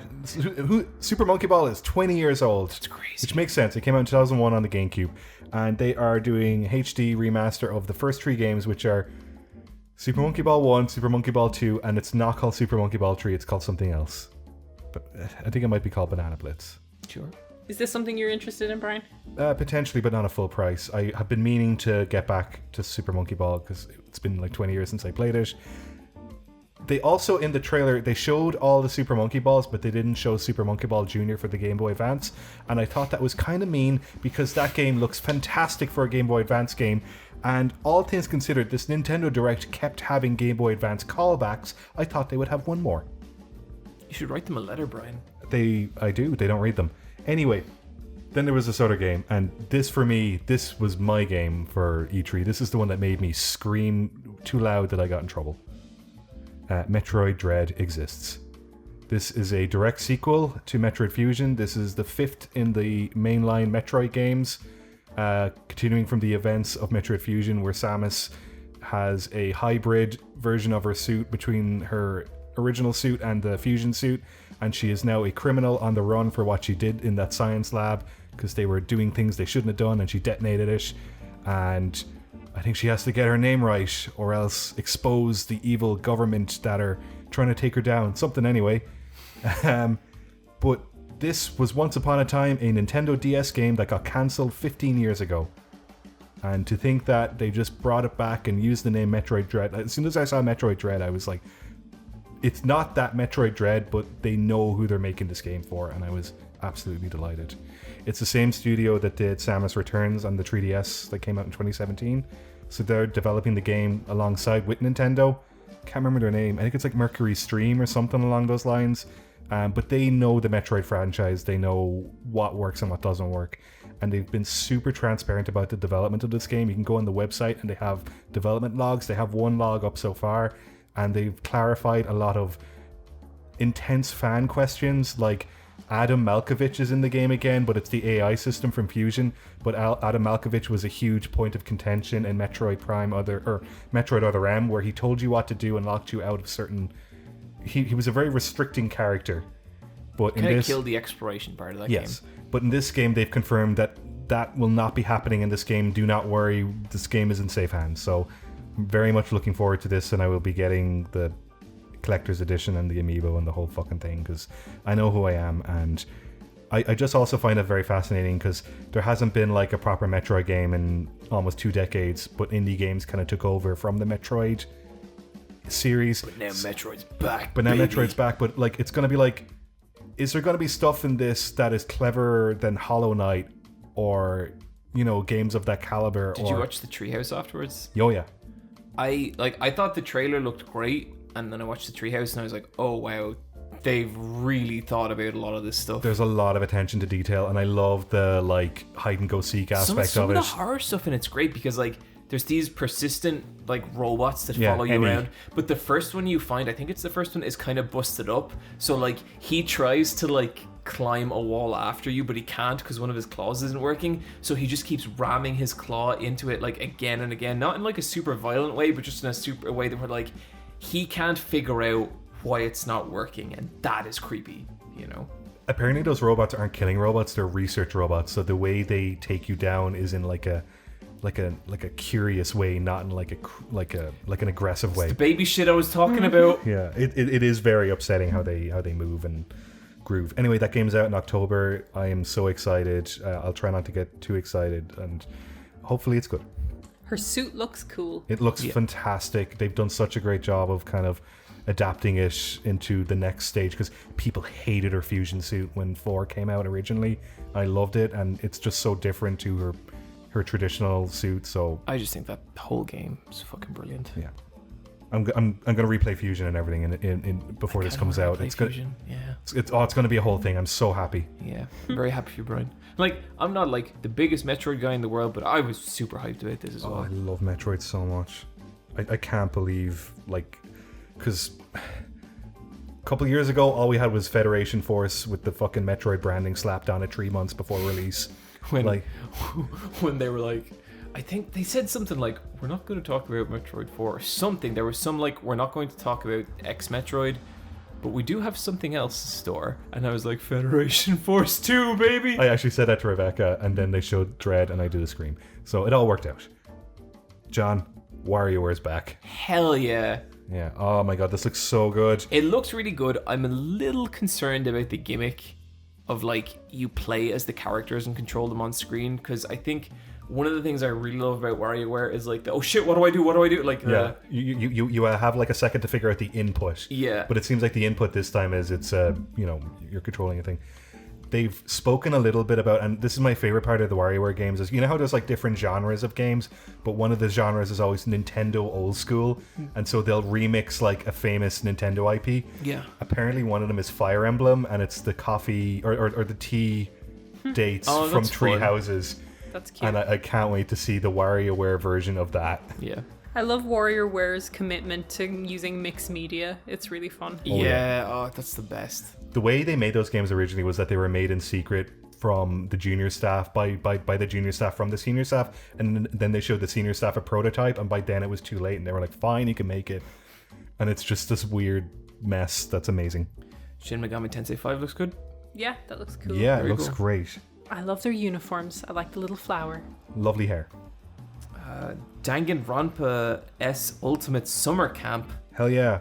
They're doing a really cool job with this where you can buy the whole thing as one bundle, or you can buy them individually, because I don't know if I want to buy the original trilogy again on Switch. But No, I don't need to play Danganronpa again. No, but I will absolutely give S Ultimate Summer Camp a go. And they were only available on Vita before this. Pretty much. Or, well, no, at one point I think they came to Steam and PS4. But for the longest time they were on Vita. But, like, they really are handheld games. It makes sense for them to come Switch. Cool. Fatal Frame Maiden of the Black Water, which is originally a Wii U game, is coming to Switch. This is cool. This is like the 5th Fatal Frame. Yeah. Yeah. It's coming to Switch, but it's coming to, like, loads of systems, apparently. Is it? Yeah. Yeah, it's coming out on everything PlayStation now. 4 and 5, Yeah. like just everything. It's free from the Wii U purgatory. Which is cool. They mentioned photo mode, and I like the idea that there would be a photo mode in a game like this. Like with Red Dead, the photo mode is like Your little box camera. is a box camera, so it's a physical Camera obscura. thing kind that you have to do. And I kind of, part of me hates that because you don't have control, but also part of me likes it because it limits your control to make something pretty from it. And I heard photo mode, different modes in it, but I'm starting to think maybe that didn't actually mean a photo mode, but we'll see when it comes out. I mean, technically, all of Fatal Frame is a photo mode. It is, yeah. Kind of yeah, but kind of no. You know what I mean? I get you. But I think the aesthetic of Fatal Frame is cool, so to have the ability to maybe take photos in that would be great. Advance Wars 1 and 2, Black Hole Rising, getting remade for the Switch. Is Black Hole Rising the, like, darkish one? No, that's Dark Conflict. Okay. And that is a very different game that has nothing to do with the other games. My favorite thing about Advance Wars, and I do really like the games, but my favorite thing is the character designs and the art style. And I thought they recreated that art style so beautifully. This is being done by Way Forward, and they're using their in-house style, but following, the origins of that game. It looks really cool. It looks awesome. Speaking I of Way didn't Forward, love the look of it. really? Yeah, I will play this. This seems like super cool. The But- original pixel art's lovely as Yeah, well. the original Yeah. pixel art is so nice, and I thought this kind of looked a little flashy, like the 3D was the equivalent of Flash. I could see that. I have a weak spot for that kind of 3D. It was nice, like the little planes and stuff had a lovely chunky look, and they really translated the models well. But I think there's something. This is the same studio that does Tree Houses, isn't it? Yeah, Intelligent Systems. Intelligent Systems, yeah. I think they have some kind of issue with not issue, but their aesthetic doesn't kind of go into texturing and contrast a lot, where I think they could push that and make their lovely graphics even nicer, because I thought this kind of looked a little flat even if it was 3D. Speaking of Way Forward, River City Girls 2 got announced at some point. Yes, it Which, did. sign me up. Hooray. Niamh, same girl doing the music. Fucking perfect. Don't change a thing. Typical. Sure. It has online play as well, or online co-op, which is cool. That's cool. And I think one of the original games is getting a remake as well. Yeah. Yeah, I think so. But, One of the Kunio games. I'm happy because it seems like River City Girls did well enough to get a remake or more shit, and I love that game. And finally, Breath of the Wild 2. There you go. Here we go. So it's 2022. Let's see how that gets on. Yeah. It seems like a 2023 game. Yeah. They showed stuff and some decisions. I don't know if I like them. Zelda getting sidelined pretty quickly. I didn't know about Put her that. in the hole. But then get in the hole, Zelda. And so it seems like they have footage of Link, your player character, on Hyrule, and it's the same Hyrule from Breath of the Wild with a few adjustments. And then also the player character above in the Sky World with lots of floating islands. But they were very careful not to show the player face there. Don't know what that means. It's probably still Link, but maybe it isn't. But it's just kind of those things where it seems like they're not showing a lot of it, and what they're showing, I don't want to make too many assumptions on, but I also don't want to be disappointed. But I think to me, it's like they showed a bit and they showed very little. Yeah. Because like there's a lot that you can look at and speculate about, but there's very little that was like new information on the game. Yeah. Link doesn't have a Sheikah Slate anymore. He has a Sheikah arm. That's about the new thing, and some of the enemies have slight redesigns, but yeah, like I'll be getting this anyway. But cool. Good showing. Yeah, Very great good showing. Bandai Namco. Okay. The Dark Pictures Anthology. So Bandai House of Ash. So Bandai Namco were the last one, and they had a stream, and they showed one game, and it was the Dark Pictures Anthology that was already shown at the beginning, and they just showed like way too much of this game, and I think it pissed everyone off. And like they could have showed Elden Ring, they could have showed Tales of Arise, they could have shown so many games that they're publishing. No, you want to go all in on the Iraq horror game. Yeah, that's what they picked. I don't know why. There you go, everyone. John, did you have a favorite game? Because I know Niamh had hers and I had mine. John, did you have a favorite game? Honestly, probably Metroid Dread. As well, yeah. Yeah. Just wow. Like I don't think they actually showed anything of River City Girls 2, did they? I've only seen like I saw 2D art. I saw a screenshot, or not screenshot, but like piece of concept art. But, Yeah. that was a big announcement for me, because I kind of thought that was just one of those very special games that was just going to come and go. No, I think for me, like everything that got me excited was pretty much. I mean, Elden Ring looked great. Yeah. But I think Dread was the thing. Dread was the thing. It was like if you told me they were making another 2D Metroid game, I'd be like, oh, cool. But then the actual trailer for Dread and the treehouse afterward had to be like, oh, this looks great, you know. So I love how much they're leaning into horror with it. So probably that. What about you, Niamh? Halo, Plague Tale. Yeah. Plague Tale. Yeah, Cool. Plague Tale was definitely one for you. Yeah. Because like that definitely, like I think with E3 it's cool when it's a game that you think is a once off, or you don't think they're going to make any more of it, like it's just gone and buried. And no, like it's getting a sequel, it's getting a follow up, or it continues to exist. Yeah. Very happy. It's always super cool. And then Cyberpunk released some stealth news during E3 as well, didn't they? Yeah, they dropped during the Summer Games Fest, like a thing about, they had the big leak a few months ago about how stuff about employee details have gotten out there and they can't confirm if it's true or if it's been tampered with. It was kind of a stealth drop of information during a very busy time kind of thing. It Very felt calculated. yeah. And so this is from the hack, is it? Or Yeah. is this okay?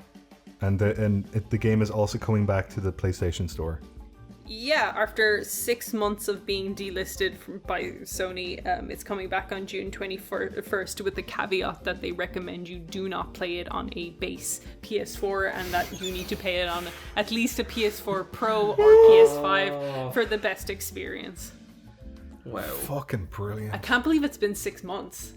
Like, I can and I can't. It seems like it happened much longer. Do you think ago. that's like the biggest disaster of the generation? I think that's might be one of the biggest disasters of video games. It's such ever. a cautionary tale. Yeah. Like to me, that's like E3 being buried out in the fucking desert in the 80s. Yeah, exactly. It's kind of just like that. like they shouldn't have done the things they did. Yeah. They done goofed. What?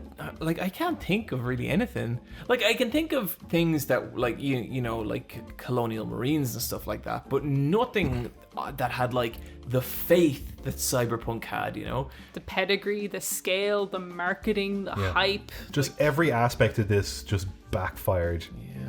in a spectacular way. Just from a PR, like from like external and internal, all wrong. It tanked all the goodwill people had for a beloved studio. Yeah. Crazy. Anyway, you can buy it again on the 21st. Hooray! Emails.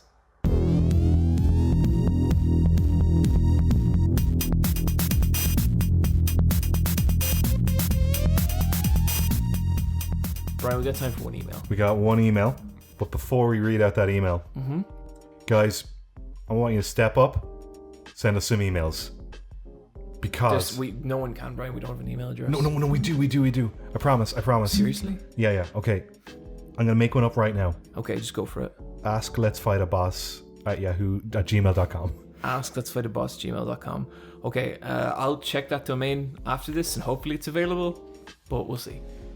If you send us an email, it will sound something like this. Okay, so I've got one here ready to go. Okay. And I thought this was a fun one. Bryan, you were very excited about this one. Oh, it's just a cute one. Honestly, just tootin'. Let me find it first. Oh my god, where is it? There it is. No. Yes. Okay. This is from Tay. Fun question, 90s style, let's fight a boss action figures. Okay. Hey, Patchy the Wolf. Hello? Deep Voice Man. I assume that's me. And Symmetrical Flannel. Sure, yeah. Isn't all flannel? Never mind. Yeah. Oh, Thank you for the countless hours of entertainment and knowledge. Yeah? You sure about the knowledge? Like, there's so many actuallys we get in the comments. I don't know about that. Okay. The podcast has definitely helped mold my creativity as well as discover interesting art and media. Well, I guess we do recommend stuff. On to the question, since you lot are a busy bunch. Yes, we are.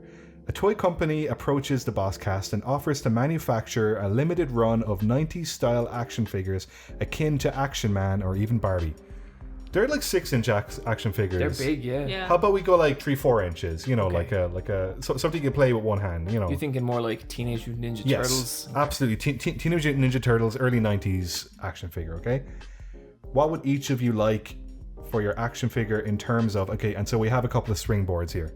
Aesthetics, special features, weird urban legend, shocking thing like Mario, like Lego Mario calling out for Luigi, and the most important factor, the price. Is this the kind of thing where we should do it for each other instead of ourselves? I think that's fun. Yeah, I think that's more fun. Okay, so the John toy. Okay, first of all, it is not wrapped down into the box, so it rattles and bounces inside the like plastic casing and the cardboard backing, Something about that feels appropriate. and like you're pissed. Oh yeah. And it comes with two heads, an angry face and an angrier face. And you're wearing a white t-shirt and you're wearing black jogging short or black sweatpants. But they're just painted on. It's not material-based clothes. God damn it. And I really, really want like the thickness of the neck and the paint job around the neck look real extra. Like I want it real good. Also, it's a bit like a Street Shark where like the upper half is like thicker than It's the really lower big, half. and the legs are kind of bent, and your butt's kind of out like this. Can I get Like he's doing a boot can I squat. get like the rubbery skin of a street shark? Yeah, why not? Yeah. Okay, and so see, I see now I've got to lean into the Street Shark. I want to be able to pull back the fin, and you go like a Pez. What accessories would he have? Little ghosts. Yeah, a bunch Little of ghosts. little ghosts. Would he have like a microphone or a notebook? He would have his little notebooks. Yeah. You don't know about my notebooks. No one knows about the little notebooks. A little diary to write all his feelings in. God damn it. And like, I shouldn't have it's talked actually about like that. the diary's really well modeled. It has individual little pages, writing in it. and like you can like some of them are blank, but other ones say they were mean to me today, like, stuff like that. And just a steak, like a raw steak. Yeah, I did have very rare steak today. yeah. I want like a big Fred Flintstone looking steak with like the yeah. T-bone in it. You could put up against your eye. This sounds great. Actually, it'd be cool if one of your faces had a black eye, so you could like comes with T-bone steak because he was in an altercation that I mean, it happens. yeah. I want to do my own. Okay, go for it, Niamh. Fuck all you. Sure. I want to be just a Barbie doll, but you cut her hair to give her a short haircut to make it Dyke Barbie, and like it's just kind of all sticking up really badly, like when you cut a Barbie's It's like a hair. bot's job. So it has long flowing locks, but it comes with instructions on To where to give it cut. a bad haircut. But then when you cut it, it just called, like- doesn't Yeah, look. it does not lie right Is it at called all. like Butch My Barbie? But it's in the font, like it says Yeah. Butch, but in the Barbie. Perfect. And she has a flannel shirt as well, and she comes with a like with her boots, but like they're just boots to like repurposed off like Action Man. Action Man.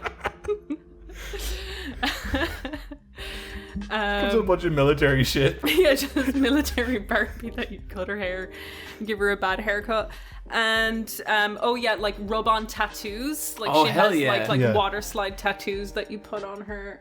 It's I think cool would that be you gay. put them on her. I like Yeah. that. Yeah, you can just like give. Has she got like phrases on the back? If you press or do you have a button you press? Yeah, she has some like key phrases like. Final Fantasy X is good. Final Fantasy X is good, guys. Elden Ring. All the classic Niamh podcast phrases. Oh shit, what else do I say? Here's the bad side of my compliment sandwich. Bo Burnham, more like boo-hoo Burnham. It's like it ages terribly. Stop crying, John and Bryan. Yeah. Check my letterboxd. Lots of stuff. I will fight you verbally. Yeah, and she has a mechanized dog that she can ride into battle. That sounds great. That's cool. Okay, so for Bryan, I would say between 4 and 9 different baseball cap accessories. Oh, Yeah, but what is it? I think it should be a hand puppet. Oh, I'd love to be a hand puppet. So it's just like That's not mostly really- a mouth. We can do that. But Oh, it's not really a toy. you see, how do you package that? A boglin? yeah, there we go. Woo!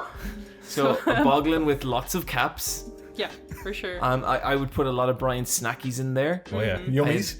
I get some onion rings. Hey, you like onion rings too. Every year for your birthday. Hey, we never told that Johnny onion ring story, and we will. Which story The was one that? for your birthday where he wrapped it up in 20 wrapping things to wrap, and he put it in a box that caution, and you were like really like, oh, and it turned out to be onion rings. Okay, I want Reese's Pieces. I want Tesco onion rings. They're the best. Pepsi Max, please. And like, because it's a boglin, it doesn't have a hole in its mouth, but this is all real food, so you just kind of smush it into the mouth and make a mess. And because it's a boglin, it also kind of has a scratch and sniff smell kind of stuff. I also think we should yeah. get a voice box in there. I know boglins didn't have voice boxes, but I feel like you could slip all those Bryan zingers in there. It could be like, you want me to talk into this microphone? That could be one of them. You'd be like, are we done yet? Let me out. Yeah. Yeah. I'm gonna sit this one out, guys. Like just real humdingers. And it's free. You find it on the floor. I don't want Yeah. to play that. I'm not playing that. Square Enix, no thanks. Okay, yeah. So I'm free. How much is yours? You're like €80. Oh yeah, mine's a Barbie price. Okay. Like you got a Butch. How about yours? Like a hot toy. Like it's like fucking porn. It's 200, Yeah. €240 for some slide-on tattoos and your fucked up haircut But doll. on the outside of the box it says like 1 of 5,000 or Yeah. something. Like it's gotta be exclusive. John's is Unfortunately, they printed like a massive excess of mine and dramatically overthought demand, and so it's like $2 each. sold real well in Christmas '92. I bought like 20 of them because I thought that would like help somehow, and it just didn't. And I just owned 20 of them myself. And if you open one of my closets, it's just 20 dolls of me. Sometimes you give them to presents to your friends and they're just like, oh, thanks. But it's too sad, so you can't like complain. Oh, Anyway, I just really like that email. I just thought that was a good that question. was a good email. Thank you, Tay the sheepdog. Thank you, Tay. It's cool that dogs listen to us. Yeah. Patreon drop. Patreon shoutouts. Do not edit any of that, Oni.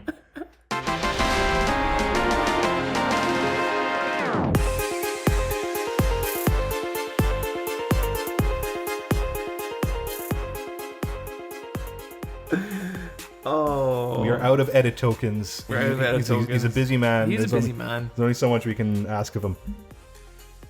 Okay. You know how earlier on I was trying to like shove the Patreon down people's throats? Now I can. We have a Patreon. Patreon.com/LFAB. Give us your money. Why? We don't know. That's my question, Bryan. Why would anyone donate to I this? haven't figured it What out. possible But keep doing it. Okay, you know what? We give you reasons every week. No fucking reasons this week. Why? Because it's there and life exists. And you need to go out there. You need to take it by the throat. And you just need to engage. You need to contribute. You need to put currency into society. Let's fight a boss. Patreon. Patreon.com/LFAB. Contribute. Money goes all over the place. Why not to an Irish video game podcast? I mean, yeah. Right, Niamh? Yeah, that's so quaint and cute of you. Like, that's Yeah. a really fun thing to tell other people. If you were on a first date, that would be an Yeah. amazing thing to bring up. Wow, you have some taste. Yeah. Seem kind of like broken people, but you know. Not doing so good, but we'll try and make it work. Anyway, we have a lovely Discord, lovely people. The Discord just got boosted to like level 3, so there's so many emojis now. Oh, I've noticed. That's on my behalf because I was like, look, we can have like 250 emojis. Let's see what can happen. I saw some really good Diddy Kong emojis. Oh yeah, and all Dixie the Kong. Kongs are there. Incredible. Lovely. I was going to say people, and then I said creatures. You know what? Lovely creatures. They are lovely creatures. Creeple. Yeah, creepy people. Except that little rat fuck that made that gif. I will find you. There's a really good gif of John as a baby getting head pats. Not once I figure out how to delete it and how to take mod status away from you both and how to do many things on that Discord, things are going to change. Taking the piss out of John is a national treasure, or just a pastime on that Discord. That's not true. No one ever does that. Everyone has tremendous respect for me. Let's read this first one. The way John says strongest makes him sound really weak. God fucking damn. Who's that from? John Go or John Joe? John Go. John Gay. This is from Sneaky Bastard. Can we have a Patreon shout out that's just you shouting? Like, just shout. Like, ah! Okay, do I do go 3, 2, 1, ah? Okay. How much Power can we put on this? If 10 is like, oh no, like you're dying. 10 is like, oh no, people are going to complain. We can scream almost as loud as we want for 3 whole seconds, okay? Okay. Fuck it. You're going to count down? Yeah, so it's going to be 3, 2, 1. This is so freeing, oh my god. Okay.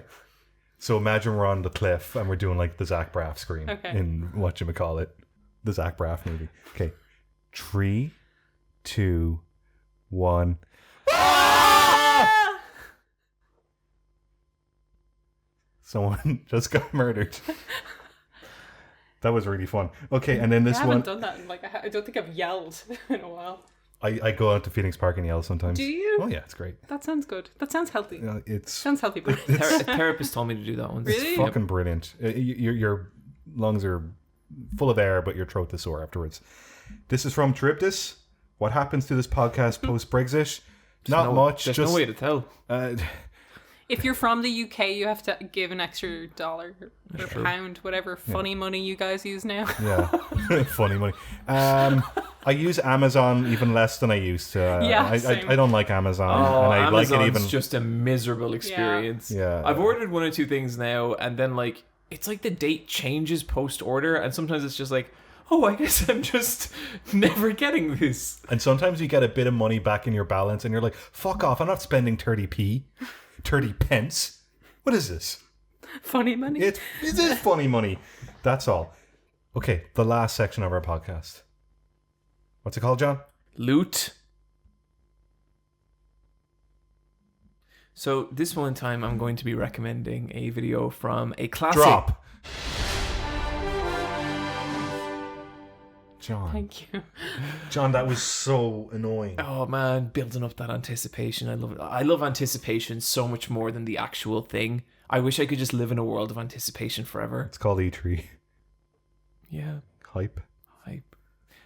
Okay, classic from the Let's Fight a Boss alumna. I don't fucking know. Atrocity Guy did a really good video on Bob's game, and this is a game I've known about for many, many years, and Bob has been a strange, dark presence within the world of video games, and this is just a person doing his best to make a game, and it's really interesting in all these ways because in a lot of ways it's like really before its time. Oh, yeah. And I think maybe would have been welcomed a lot better now, but the game kind of ended up just destroying him, although he says he's still making it. Who knows? He never wants to let it go. I played the demo of this in 2009 and I didn't like it. It's a fascinating story. Brian, what do you got? Me? Okay, it's a YouTuber called Stray Fox. I think I recommended this channel a long time ago. They remade one of their old videos because that's what you do. And it's the making of Donkey Kong Country and Killer Instinct, and they talk about 3D graphics on the Super Nintendo and how they got there and how they made those games, and to a lesser extent Killer Instinct. And it's just a really fun documentary on Rareware in the early 90s. Niamh. Mine is You're Wrong About, which is a podcast by 2 friends who take a topic you may have heard of and tell you how what you've heard about it is wrong factually. And Oh, that's good. and it's really interesting. The one I was listening today is an older one, and it's about stranger danger, and the rise of that in the US, and just about John Walsh, that guy who did, not you, John, different John. That felt really surreal. I know. for a Yeah, moment. When they said his name every time, I was just gunman. like, huh? Yeah, the guy who does the True crime gun stuff. no, he does the To Catch a Predator. No, he does America's Most Wanted. Yeah, That's America's it, Most yes. Wanted. That guy. Yeah. I know this because famous birthdays have an amalgamation profile that is both me and him. Oh no. I'm married to his wife. Well, a very sad story about him.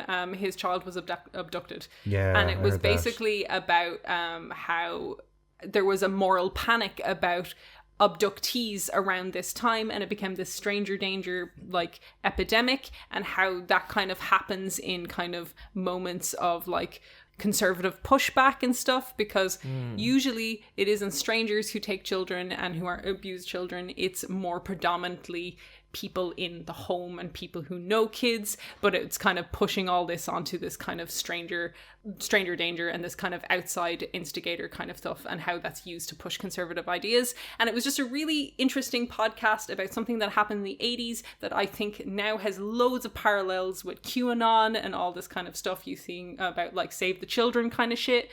And it's kind of when when the call is coming from inside the house, and that's where the real danger is, and it's kind of this pushback onto this kind of weird conspiratorial thing. It was really interesting, and it's really heavy, but they approach all these topics with a kind of conversational tone, and not a comedy, but a lightness that makes it easy to take in, but never kind of disrespects the subject kind of thing. So really great podcast. I've been binging it all. They did a really good one recently on cancel culture and just the history of that as well. So that's called You're Wrong About, and it's on Spotify and everywhere. Cool. Hell yeah. Hell yeah. That's 6 years. This is a 3-hour episode. We no. fucking did it. I want to go home and have a bath so bad. You're gonna have to help me pack up because my body is a bit sore tonight. Why is it sore? Because I got my first dose of the vaccine and I have... Bryan, that's meant to be effective for 12 hours. This sounds... Look, I'm going to be frank. This sounds more like a Bryan problem than it does a John Niamh problem. So, where I had my surgery has flared up because of it. Fuck's sake. And I'm going to the GP in a few days. Oh no. Oh, Yeah. no. See, you feel good now? Yeah, I actually do feel pretty Yeah, good. Brian's sore, John's happy. Yeah. It's great that you got your first vaccine. Yes, it's I couldn't believe it. People our age are going to be getting it now.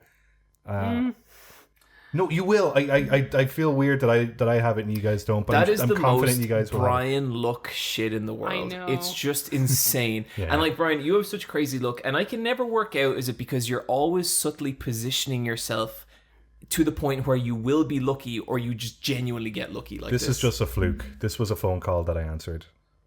Wow. But I'm a bollocks. You know how it is. Yeah, I know. Mm-hmm. We thought we'd be able to register this week, but they were like, maybe next week you'll Yeah. register. I saw that. Who knows? But it's great that people are getting vaccinated, and our age group it's starting to happen with us. Oh boy. I was saying online, once we're all vaccinated, we can get back to the Shenmue 2 Let's Play. Oh, finally. Is this a trap? No, No. I can't wait to play it. I can wait, but I'm excited. Oh, Niamh, you're gonna love Ren. You're gonna love him so much. Just the best character in fiction. I always feel really excited about that game until I'm up to the moment we're playing it. yeah, oh my god, because then it's just empty. What do we talk about? There's a lot of dead air. No, it's not. Really tests I feel like our relationships. I feel like our memories of this game are dramatically different. It's a beautiful game, and we have a wonderful experience as friends. Friends, thank you for joining us today. Thank you for listening to us for 6 years. Niamh, end on a was it a kind of poignant, poetic note, but make it kind of a little bit about how fun the episode was, but also a little sadness that it's over. But then apply that to a kind of universal sense, Yeah. and maybe make it maybe get a little geopolitics in there. Niamh, have it genuine, but do keep it on brand. Yeah, but not genuine that it's going to make people sad. Pee pee poo poo. That's some contemporary hard-hitting... I'm the Yoko Ono of this podcast. You don't know what I'm going to do. I Pee-poo me you. Oh. John, your turn to do a little plop. Squeeze one out for the end. For the Yeah. road. Go on. I don't like it's John, Just, clap please those... cut the episode. Please just cut it. John. Just fade the music in. Just get rid of this. I don't like this. Clap those cheeks together. Brian, Make a you've happy started saying noise. clap those cheeks so much. I'm gonna make you burst tonight.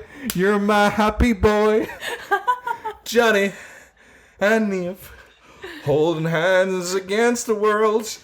We're all gonna transform into the moon tonight. That's so beautiful. Someone has to be the moon. We take turns. Isn't that how it works? I don't know how the world works. When you're going to bed tonight and you look up at the moon, just imagine an amalgamation of Brian's, mine, and John's face smiling back to you in a kind of pained way, but in a genuinely joyful No one's hearing any of this because Oni cut when I asked him to cut. Okay, Oni, you can fade in the music now. Thank you.